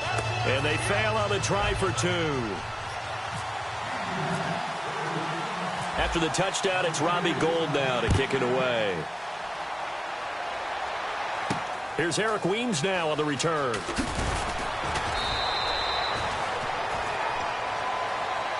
Matt Ryan was incredible against Green Bay, wasn't he? He talked about locked in, throwing the football. It just absolutely incredible. 4 touchdown passes and ran one in. And that put him in some pretty good company there for some other guys who've done the NFL playoffs. Aaron Rodgers, Peyton Manning, and then there's another one who's done it. Who's that? Tobin Rote, 1957 Detroit. A fight for the football, and it's intercepted. Picked off by Landon Collins. And he will be out of bounds on what will wind up being the final play of this first quarter.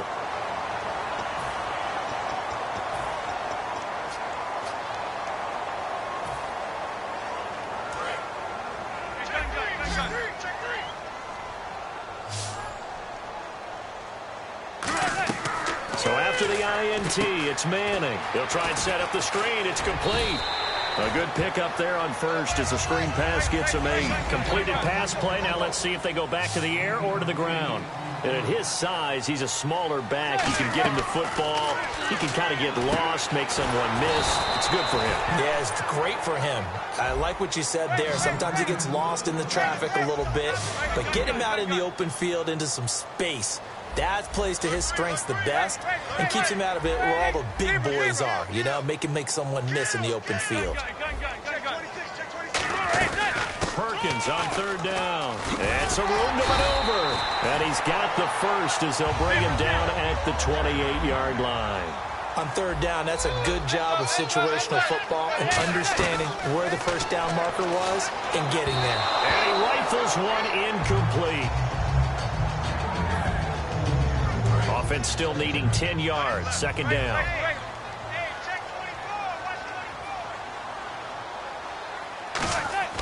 Manning again here on 2nd and 10. Now they go screen. It's complete.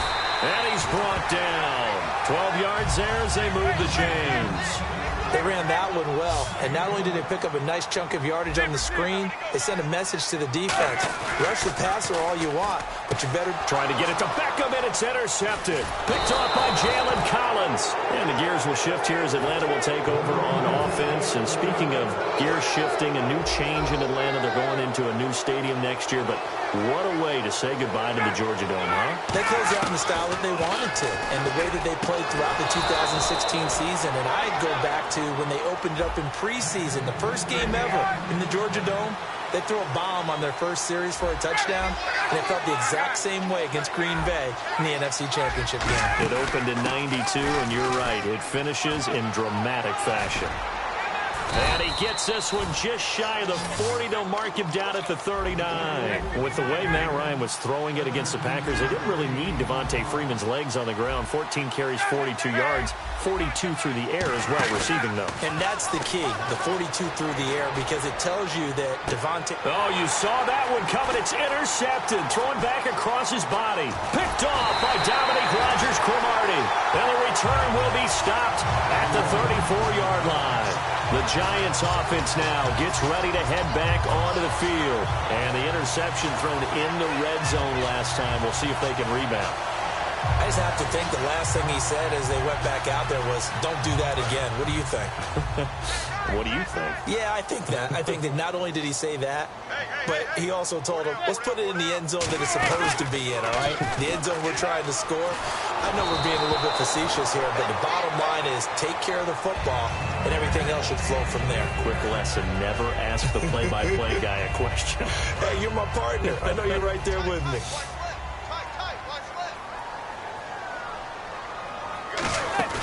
On play action, it's Manning, and that's incomplete.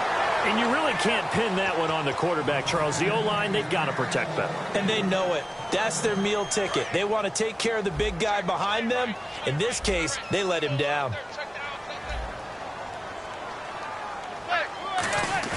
To throw is Manning. He's going to air one out. And he bats it away, and it falls down incomplete. One of the toughest things about playing defensive back is pattern reading, trying to figure out what they're doing. And on that one, they had to fly, just sending a guy downfield with the in route accompanying it, what people call a dagger route, trying to hit the guy underneath after the clear out. In this case, though, they're not able to get it done. Yeah, they said forget the underneath route. They went for the guy on the fly, but as you said, incomplete. They come up in an offset eye. Here's Manning to throw. Boy, a real head-scratcher there. And the Falcons will take control of the football in great field position. And here now come the Falcons. And they'll start this drive with very good field position.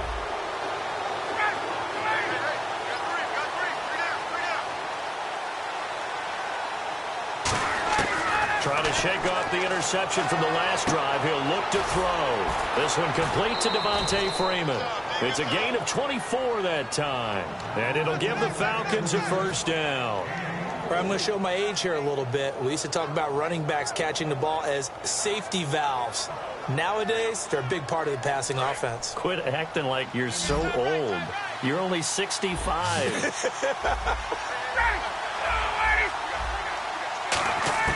On first down, Ryan. And no escaping this time as he'll go down. They got him for a sack.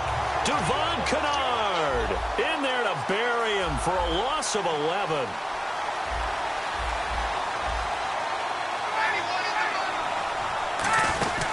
On second down, Freeman. And nothing doing here as this time the run maybe gets him back to the line of scrimmage, but that's it. They'll lose a yard, and it brings up third. Partner, we're into the second quarter, and I guess you can kind of look at it both ways. The offense, they've got to figure out what they're going to do because they haven't scored any points. But if you're the defense, you're feeling great about what you got going on. The only concern you have, if you get to the half, what adjustments will the offense make to try to defeat you? And 5 in the secondary now for the Giants on third down. Third and long. It's Ryan. Looking for the end zone. He dropped it. Couldn't hang on in the end zone. So no 6 points, incomplete.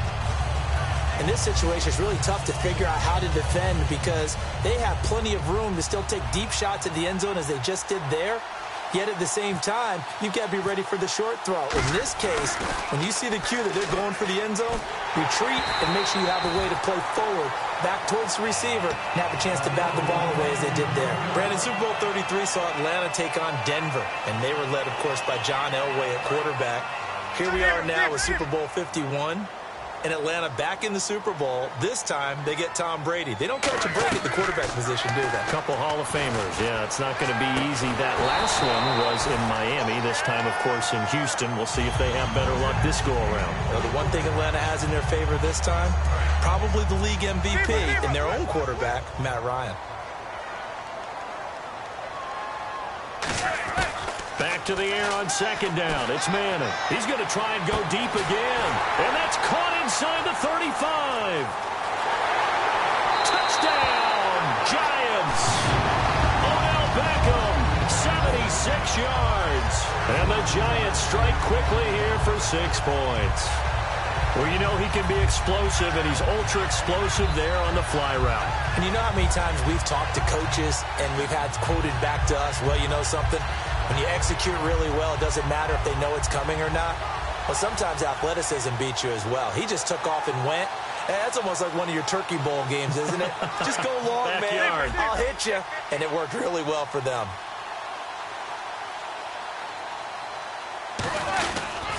Perkins on the give from Manning. And he's going to be hit and taken down in the backfield. Just nowhere to run that time. And the try for 2 is snuffed out. Boy, I guess they're going to keep trying to put the pedal to the metal here. They're going to try an onside kick. And a good job here by the Falcons. Their hands team able to recover it. A second quarter onside kick there that failed. Is that something that maybe they had dialed up before this game started? It feels like it, doesn't it? That they thought they had the right situation, you know, and the right approach in going after it. Also may signal that they feel like they have the superior team, that they can try these sorts of things, and it won't come back and hurt them later. Hits his target. It's Taylor Gabriel. Give him 13 on the pickup there. And the Falcons are going to get a first. So with that, we come upon the 2-minute warning here on the NFL on EA Sports.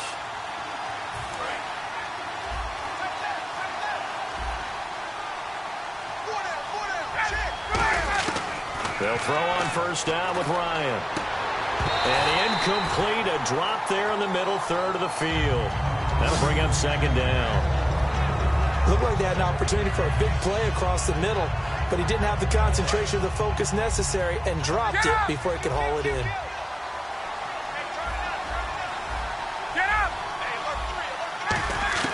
Second and 10 now, Ryan. And Jones has it over the middle. But there's no doubt in my mind, partner, that he's one of the best receivers in the league, if not the best. And the argument's going to be short. It's a small sample.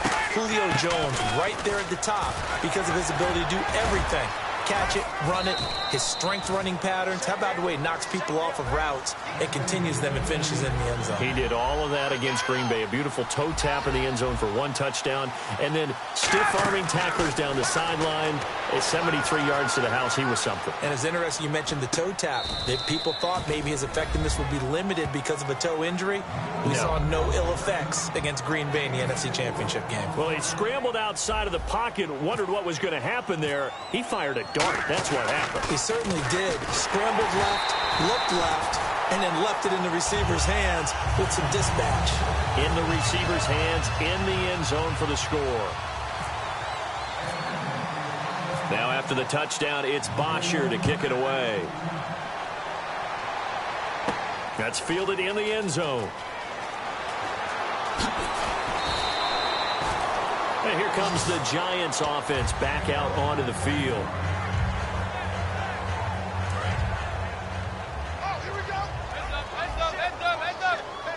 They'll put 2 receivers left, 2 to the right. Manning now on first down. He's going to loft one. He's got a man complete. Past the 20. And all the way in. Touchdown, New York. Odell Beckham, 84 yards. And the Giants strike quickly here for 6 points. Now he's having a nice little first half here, partner. And it's a first half that leaves us anticipating what can still come. I mean, 2 touchdowns already here through the second quarter. There could be plenty more before this game is over. Eli's going to throw, and this is going to be caught. It's good. And that extends their lead by 2 more.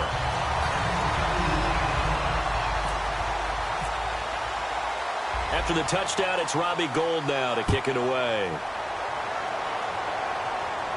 This is taken near the 13. And not a bad return. Here he gets it out to the 25-yard line. Atlanta now coming out on the field. And they're hoping to capture some of that magic they had last time out when they were able to put together a scoring drive. But they're still down here, Charles. Not the major concern, though, because of what you talked about. They scored the last time out. They feel good about themselves. They feel like their game plan is now in effect. They know how to attack and what plays they want to put together. But they've got to keep it moving in the right direction because, as you did note, they are down on the scoreboard. We got a breather here to talk conference championship games for a second. And the games were not close at the end. I know some people wanted really tight games.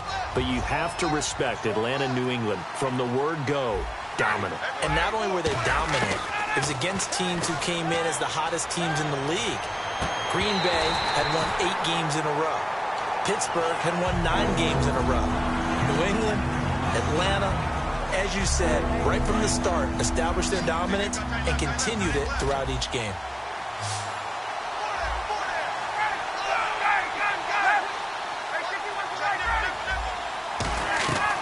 On third down, Ryan.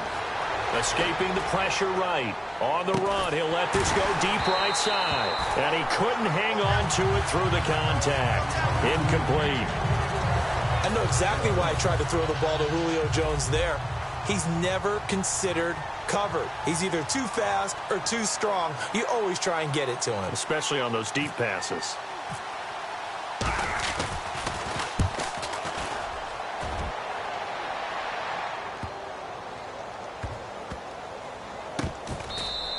A big kick there. We'll call it 56 yards on the punt. And the Giants' drive will start from deep in their territory with a 1st and 10. And New York set to take the field. And we'll see how this is played. Offensively, they've got the lead. Not a whole lot of time left. What do you think, Charles? Well, it's tempting to try and add to your lead, but a mistake there, that could change things in a big way. I say go ahead. Oh, this is taken in. It's complete. Touchdown, Giants. Odell Beckham.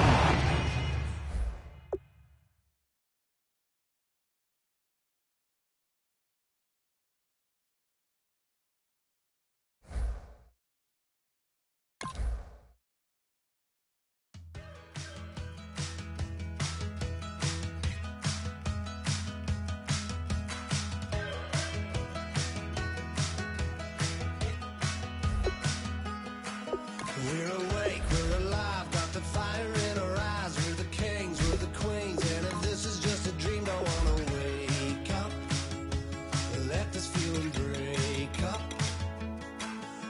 running free, running wild, never running out of style. Got the fight, got the stuff, got the never giving up. Not gonna shake us, nothing's gonna break us. We know we are brighter than all the stars. As long as we're together, we'll stay young forever. We make the rules, break 'em when we want to. As long as we're together, we'll stay young forever. Forever. Young forever.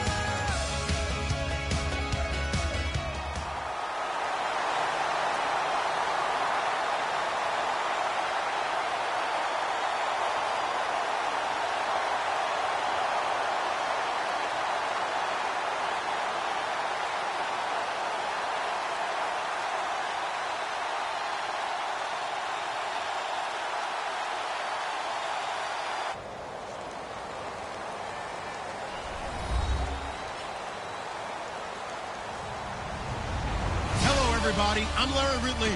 You're tuned in to the NFL on EA Sports.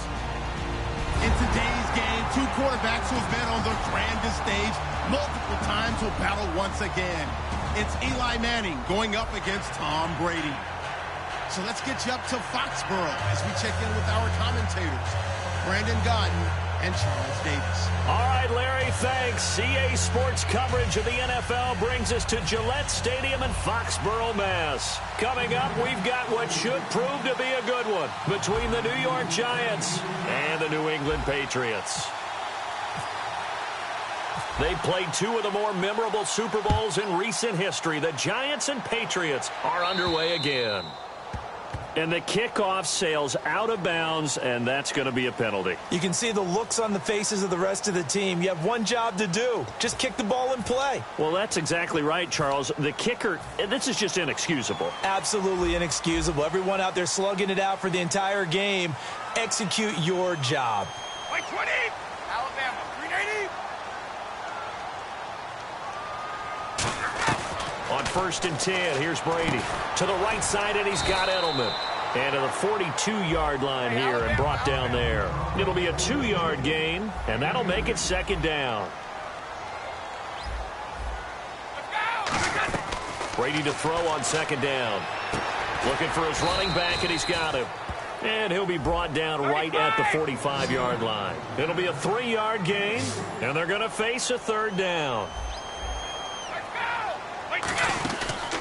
They'll run it now out of the gun. And he's going to be taken down right at the line. Okay, look at this. The punt team nowhere to be found. They're on the sidelines. Offense going to go for this on the opening drive. They do go for it. It's Brady. And he's got Bennett. And he is down deep into Giant territory. An incredible play there on 4th down. 45 yards.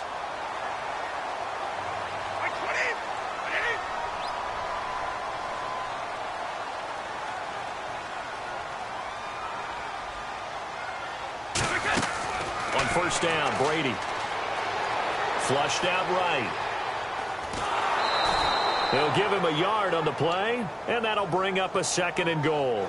And him running the football is not something that defenses spend a lot of time preparing for. But this guy has a survival instinct and a knack for knowing when exactly to do it.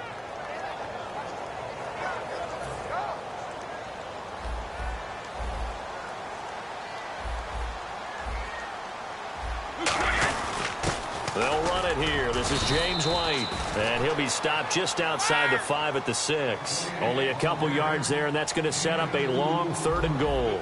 Defensively, I think they can smell a stop ball right around the 5 here, brings up 3rd. And I think what they've done... And this is taken in by Mitchell for a Patriot touchdown.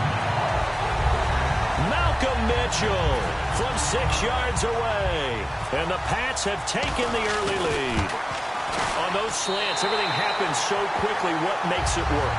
The timing between the passer and the receiver. In this case, a slant route ordinarily is probably about 3 steps before you go on the slant. In this amount of time, I think it was a 2-step deal. Boom, put his foot in the ground and got inside for the pass. Got inside for the pass, got inside for the catch and the score. And not a great return here. He'll make it back only to the 10-yard line. Anytime you feel the kickoff.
Now hold everything here. We're going to get a timeout by the offense. They'll have 2 remaining as we step aside here in this first quarter.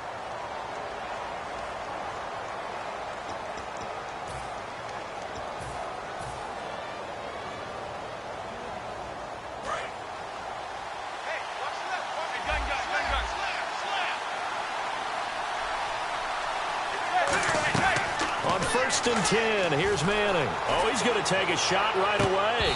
And it drops down incomplete. Thought he might have had it. Instead, second down. Now, whistles come in. We're going to get a timeout here by the offense. And that's their second charge timeout here in this first quarter. They're down to 1 remaining. Offense looking to avoid a 3rd and long. It's 2nd and 10.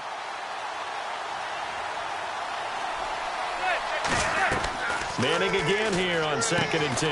Now they set up the screen. That's complete.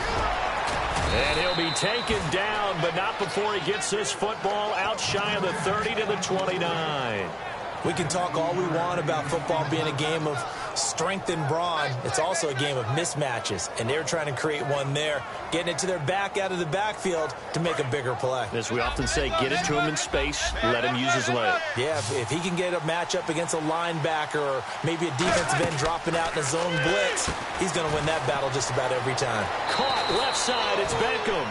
Here's a nugget, Charles, on OBJ. This year he had 101 catches, now 288 for his first 3 years in the league. That ties him with his former LSU teammate, Jarvis Landry, for most catches for a receiver in their first 3 years in the NFL. And just think about it this way. LSU is known as a running back factory as well. So wide receivers coming into the league and doing the damage they're doing, absolutely incredible. But I do know this. OBJ will tease his former teammate and say, don't forget, we're tied, but I missed a few games my rookie year. If I'd played those games, I'd be way ahead of you. The screen was executed and completed, but where's the worry on the play? How many times is a quarterback going to get hit? Because offensive linemen have to do an acting job of making sure it looks like they're whipping on blocks. But you got to slow them down a little bit, because if you don't, that's a lot of big guys coming at your quarterback in a big, fast way. And boy, he can get hurt. No gain on that one, and it's going to bring up a 3rd down. Manning to throw on 3rd and 1. He finds Beckham complete. A good pickup there, a 22. A great job pulling that one in from a guy, as we know, who can really blaze. He's got a lot of speed. And that speed can work for him so many different ways. Sometimes he just takes off and goes, just runs past people. Sometimes you get people to back off so far that you can catch everything underneath. But still, at some point in the game, you probably have to make some contested catches, right? Sometimes you have to go up and beat a defender for the football. He has that in his arsenal as well. Showed it right there.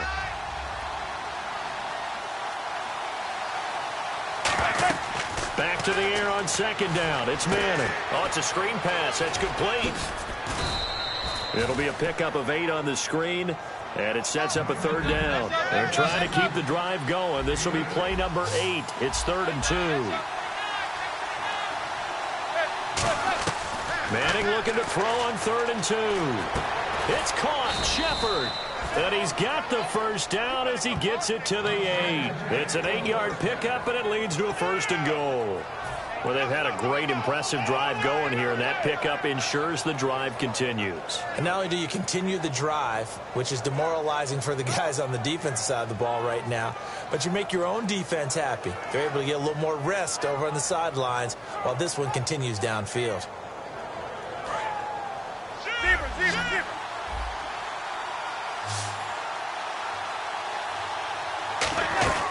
Manning to throw once more, and he slings one that's incomplete. Jarrell Adams, the tight end, was the target, and that'll bring up 2nd down.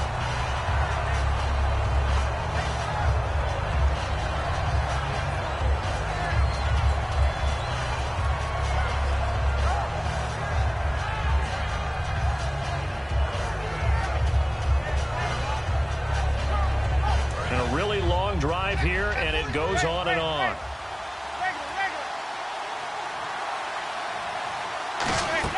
Now Manning again.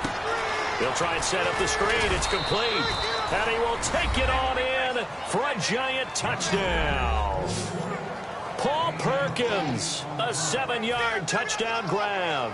And the Giants are an extra point away from tying up this football game.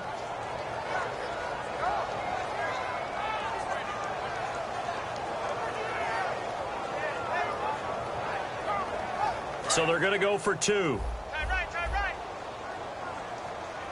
3 down. Eli's going to throw. And it's caught. He's got it. So they go for 2. They convert, and along with it, they'll take an 8-7 lead. After the touchdown, it's Robbie Gould now to kick it away. Now Amendola. And a nice return sets them up pretty good here at the 30-yard line. Now the Patriots offense, they work their way back out onto the field. And that last drive, a long drive, but not just that. They had a great air attack going. Do they stick with that? I would think that they would, because if they were confident enough to do it on the last drive, starting backed up in their own territory, why would... He rifles one that's intercepted. Picked off by Janoris Jenkins. And they'll set up shop in enemy territory at the 45-yard line. The Giants offense now, they get ready to head back on the field.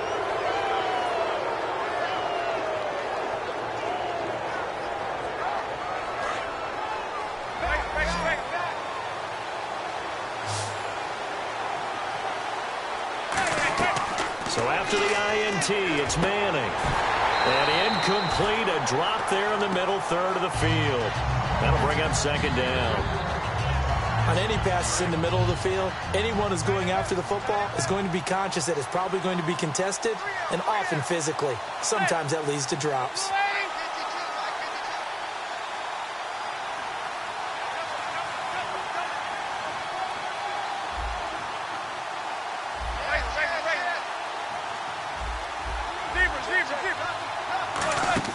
Manning again here on 2nd and 10. To Shepard, complete over the middle. And he's going to get this inside the 30. 17 yards on the pickup there, and the drive will continue. And, boy, they had high praise for this rookie receiver when we asked the coaches about him, didn't they? They certainly did, and obviously they liked his measurables, otherwise they wouldn't have brought him onto the team. Height, weight, speed, all of that. But how about what they really said? Competitiveness. That's what they really liked about him. The way he goes after the football, competes for it, and decides when it's in the air, it's his and only his. Now Perkins. And he is met at the line of scrimmage, and he goes down right there. And the tackle there by Chris Long. Manning to throw on 3rd and 1. Oh, it's a touchdown if he holds on. Instead, it's 4th down. On 3rd and 1, I think everyone in the stadium thought they'd try and run the football there, but they tried to surprise the defense and hit something through the air. Instead, it results in an incompletion. And no signs of the field goal unit. They're going for it on 4th down. Manning indeed going for it on 4th. He finds Beckham complete. Alongside Charles Davis, I'm Brandon Gaudin, and it's the Giants with a football here as we begin quarter number 2, and they've got it here with a 1st down.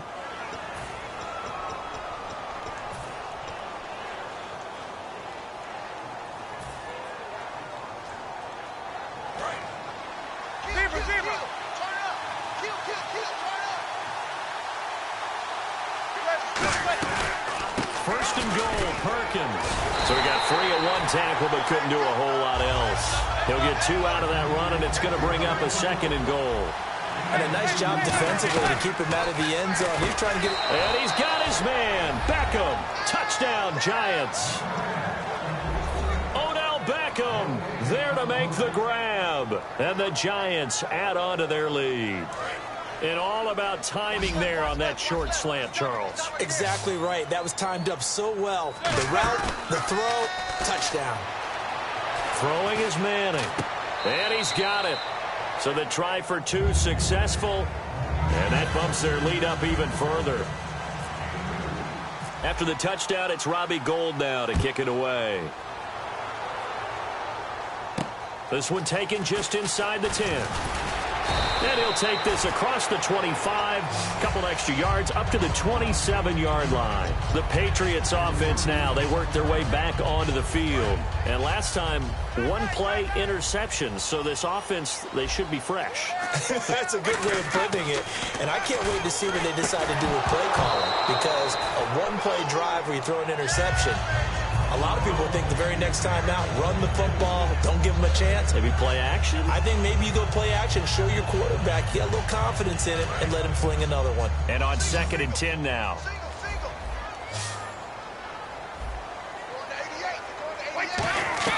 Brady to throw on 2nd down. Wide open, Julian Edelman. A big play there for the Patriots. 36 yards. Coaches really don't care from what position they get this, but run after the catch ability, rack ability, is often the difference between winning and losing and changing field position. Throwing on 1st down is Brady. Over the middle, Julian Edelman, it's complete. Give him a couple on the catch, it's 2nd and 8. Good throw, good catch, but I really like the route. The drag and being able to run away from defenders, hard to stick with them for that long. Yeah, better against man than zone, or? Better against man, because now you're running away from someone and you're not running into a defensive player in another zone. A really nice gain of 25 yards. Everything about that play was beautiful. A great corner route where the receiver worked the defensive back inside and then broke back to the outside to the corner. But how about the throw by the quarterback? Anticipation on the break from inside to outside. He threw the football. As the receiver turned around, the ball greeted him. I hope I don't sound too rah-rah on that one, but that's the exact right throw. Either your receiver gets it or no one gets it. Give him a lot of credit for being really precise with it. Got rid of it. No one got it. Dumps it off to Lewis. And he's able to work it here to the 8-yard line. Call it a 3-yard gain. And just like that, it's 3rd down.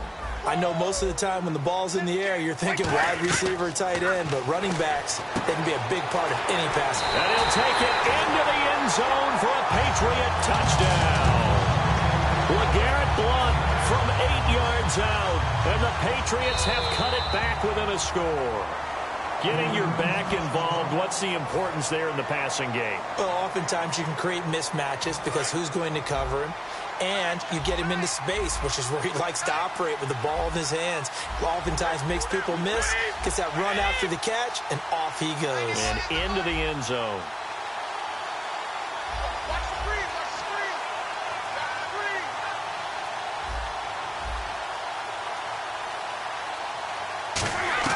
Brady's going to look to throw.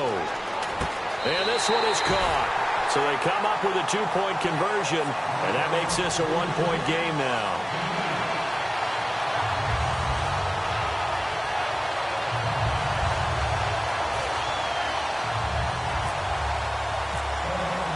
Gostkowski now, after the touchdown, he'll send this one away. That's fielded in the end zone. And he will take it back only to about the 13-yard line here. Here's the Giant offense now as they get ready to take over here. Well, conventional football 101, tells us if you don't get it back to the 20-yard line on a kickoff return, that's a disappointment. But some of these teams, special teams coaches, with approval by the head coach, they give them full authority to go ahead and bring it out and try to be aggressive. Almost what we call the green light, red light theory. Green light means go, red light means stop. And is this intercepted? It is. It's intercepted. Picked off by Logan Ryan. And they are going to set up shop at the 40-yard line. Out comes the New England offense to see what they can do this time. And they'll be looking to build off of a nice drive last time, a drive that really relied on the quarterback. Making good decisions, distributing the ball well, distributing it accurately, keeping it away from danger. A really nicely run drive. But now the defense, what adjustments do they need to make in the passing game? Pass rush, pass rush, pass rush. Whether it's the guys up front or maybe you bring additional guys, but you've got to disrupt the timing. And that's caught inside the 30. A gain of 32 that time. I've got to make sure that I don't take Tom Brady's greatness for granted, that we make it routine. How about that throw right there? Yeah. Another great completion. And you know one area where he honed his throwing? He was a catcher in high school. He was actually drafted by the Expos in 1995 in the 18th round. Well, that would have been something to see him behind the dish. Think he gunned down a few guys? Gunned down a few guys trying to steal second. That would have been fun to watch.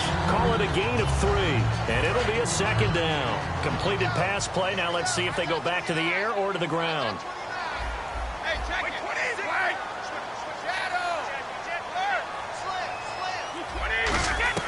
Now Brady again. And this is caught. It's Edelman. And stopped a few yards shy of the goal line at the 3. 19 yards on the pickup there, and now they'll have it first and goal. They'll go to bunt, try and pound it in. It's a gain of a yard, and it'll set up second and goal.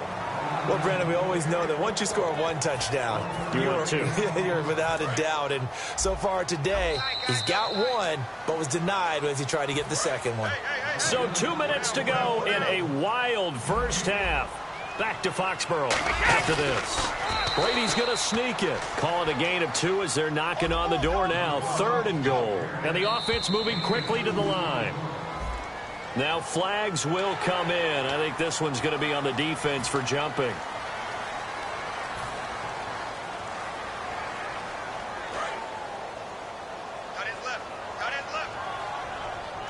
Hey, hold 66. 23. Now this time, as a man, and it's Edelman for the Patriot touchdown. Julian Edelman there to make the grab. And once again, the Patriots are back out in front. Well, that's about as quick of a passing touchdown as you'll ever see right there. Everyone has a section in their playbook called the quick game. That was a super quick game. Out of the hands of the thrower, bam, right to the receiver, successfully for a touchdown. How in-depth is that quick game part of the playbook? It's pretty in-depth because people want the ball out of the hands of the quarterback into the playmaker's hands downfield as fast as possible. There are a lot of plays, a lot of options involved with that. And with a new rule, that decision to bring it out will cost him about 5 yards as he only gets to the 20. Here's the Giant offense now making their way back out onto the field. And last time wasn't pretty. One play and an interception. We'll see if they can do better. I want to see if they want to go ahead and throw the ball again now on this drive after what happened on the last one. Throw it on the first play. Give the quarterback some confidence. See what happens. That's going to go as a loss of a yard, and it'll be second down. Well, on that play, the expression, don't blink, you might miss something, certainly applied. That was fast. Defense diagnosed the play, and it was over in a heartbeat.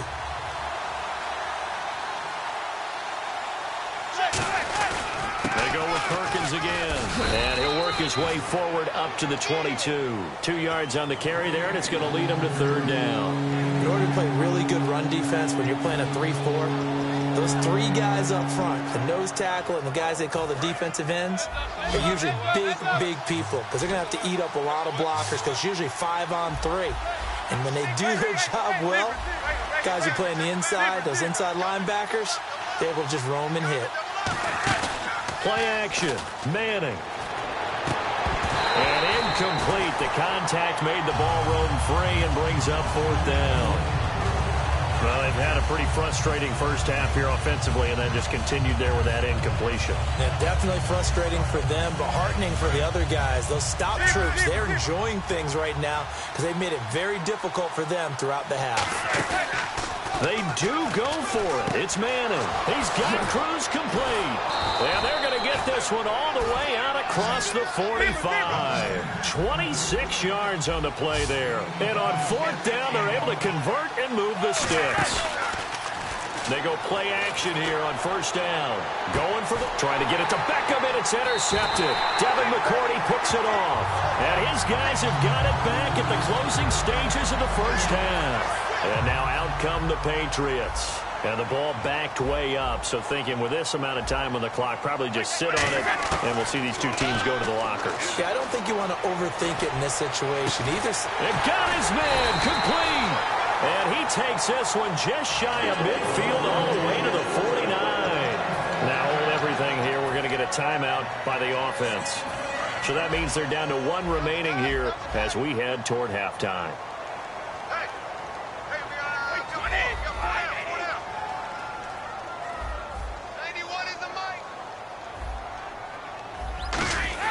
Brady now on first down. He's going to take another shot here. This is caught inside the 15. And all the way in. Touchdown, New England. Martellus Bennett in the final seconds of the first half. And the Patriots are able to strike quickly for 6.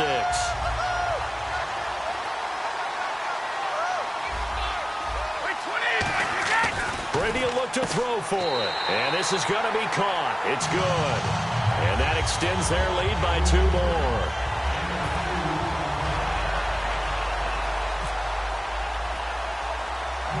Gostkowski now after the touchdown. He'll send this one away.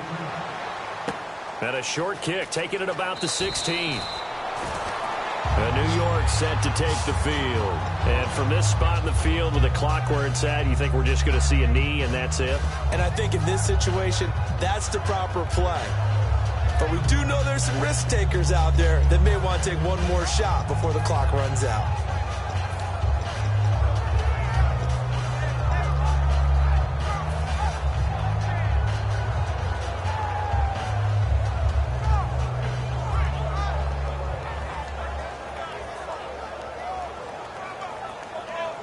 And unless this is a quick incompletion, this is likely the last play here of this first half. They'll send Beckham alone to the left side. Trying to shake off the interception. He'll look to throw. And that'll be incomplete. That's it for the first half. 2 more quarters to go. We'll have plenty more to see after the break.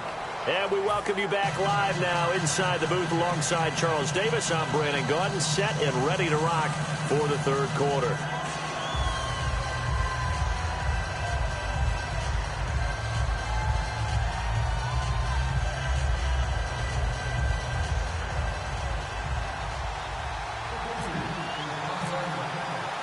So both teams have their marching orders, and we'll get going again here in quarter number 3. That'll be taken in the end zone. And he'll wind up about 4 yards shy of where he would have been if he'd taken a knee, as they'll start at the 21-yard line. And New York set to take the field. They have the ball here for the inaugural drive of the second half. Pretty big deficit, though. We'll see what adjustments were made in that locker room. And I never want to make something more important than it actually is, right? I don't want to create more hype than what is there. But this is do that? I'm doing it, though. This is a really important drive. And we often talk about teams scripting plays to start a game. A lot of them script to start the second half, too. And they're scripting something that they expect to get them into the end zone and back into this game. We'll see if that script is a good one for them. Call it no gain on the play, and it'll be second down. While there was no gain on that run, we do know coaches whose identity is rooted in taking it almost to the limit and then changing things up on you down the stretch. I think we're getting really close to that point in time, though, where the identity may have to go out the window, and they've got to go a little bit faster in order to try and win the game. And they'll toss it out to Perkins. They find some open field here.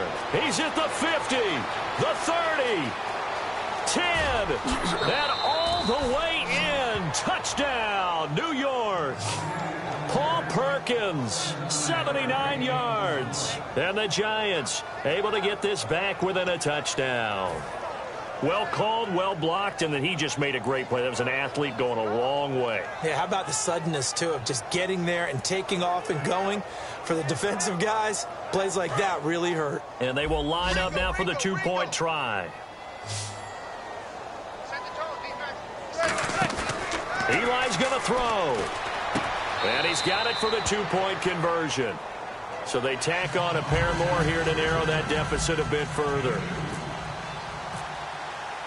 After the touchdown, it's Robbie Gould now to kick it away.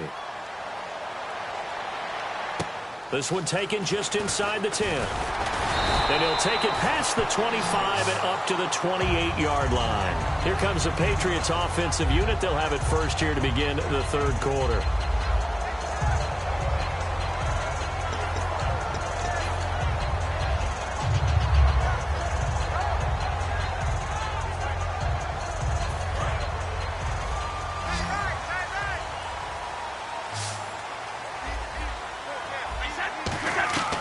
First and 10. Here's Brady. Shrugs the tackle. Nice. Wide open. Julian Edelman. That one goes for 24 yards. And a good quarterback facing zone coverage. If he has just a little bit of time to survey the scene, that's what's going to happen. No doubt. And he fires one that's intercepted. Picked up by Janoris Jenkins. And they take possession of the football and have it at the 36-yard line. And New York set to take the field. And they're going to need another score. Got one last time, but still down here. When you're playing catch-up, every possession becomes crucial, doesn't it? It's vital. Get back out on the field, punch it in the end zone again. They know it's not easy, but what they do have going for them, they did score the last time. They think they've got a good formula working. And what about the defense? Well, now you're just saying to yourself, okay, we gave up a score last time. What adjustments do we need to make to slow them down now and get the ball back for our own offense? Is it more pressure? Is it more zone? What do they have to do? They're trying to figure that out themselves. We'll see if they can figure that out right here. A loss of a full 3 yards, and now it's second down. Looking to speed things up here, going with some tempo. Here's Manning to throw, eluding the pressure right. And he can't find anywhere to go with it, and he goes down. It was the safety blitz that ultimately did the job, and they're going to credit him with a sack. Second down, sack by the defense. What type of pressure will they bring here on third? We'll see. On play action. Now Manning. Caught. It's Cruz left side. It'll be a gain of 8, but it'll also lead to a fourth down. They'll break the huddle here and go for it. This is fourth down. One hallmark of good defenses is understanding the game, understanding positioning, and tackling immediately in the secondary after catches. I think we just saw that on display right there. Got to him before he ever had a chance to think about turning it upfield. Now the Patriots gearing up to go now. And following the interception, we'll see what they can put together on this drive. I can hear my old college coach right now. He always used to tell us before every game, the team making the fewest mistakes will win. What they're hoping is that that last mistake is their only one of the game. Coaches, that's all they talk about, turnovers, right? Minimizing those and maximizing opportunities. They go back to the air here after the INT on the last drive. And over the middle to the tight end, Bennett. Give him 18 on that one. And he'll give the Patriots a first down. Looking to jam the receivers at the line here. Press coverage look defensively.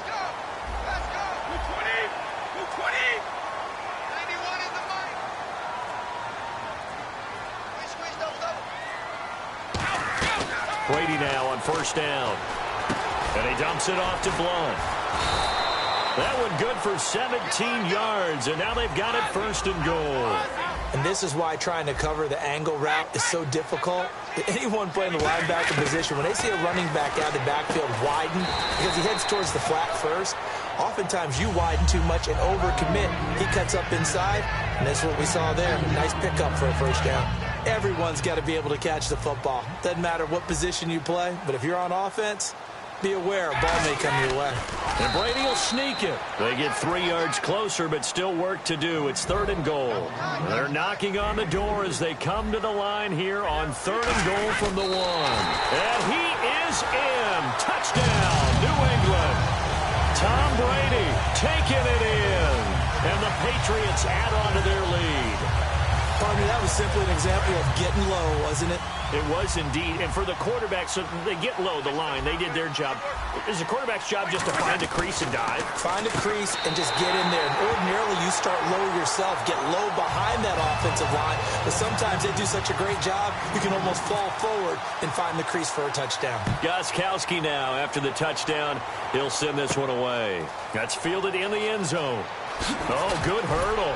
And he'll probably wish he reconsidered here. It'll cost him 10 yards now with a new rule as he's down at the 15-yard line. The New York set to take the field. And last time this unit was out here, costly turnover, and then that turned into 6 points. They've got to make amends. And how many times have we sat in meetings with coaches and they use the term complementary football? Offense take care of the defense, defense take care of the offense. That didn't happen on the last. It's caught inside the 25.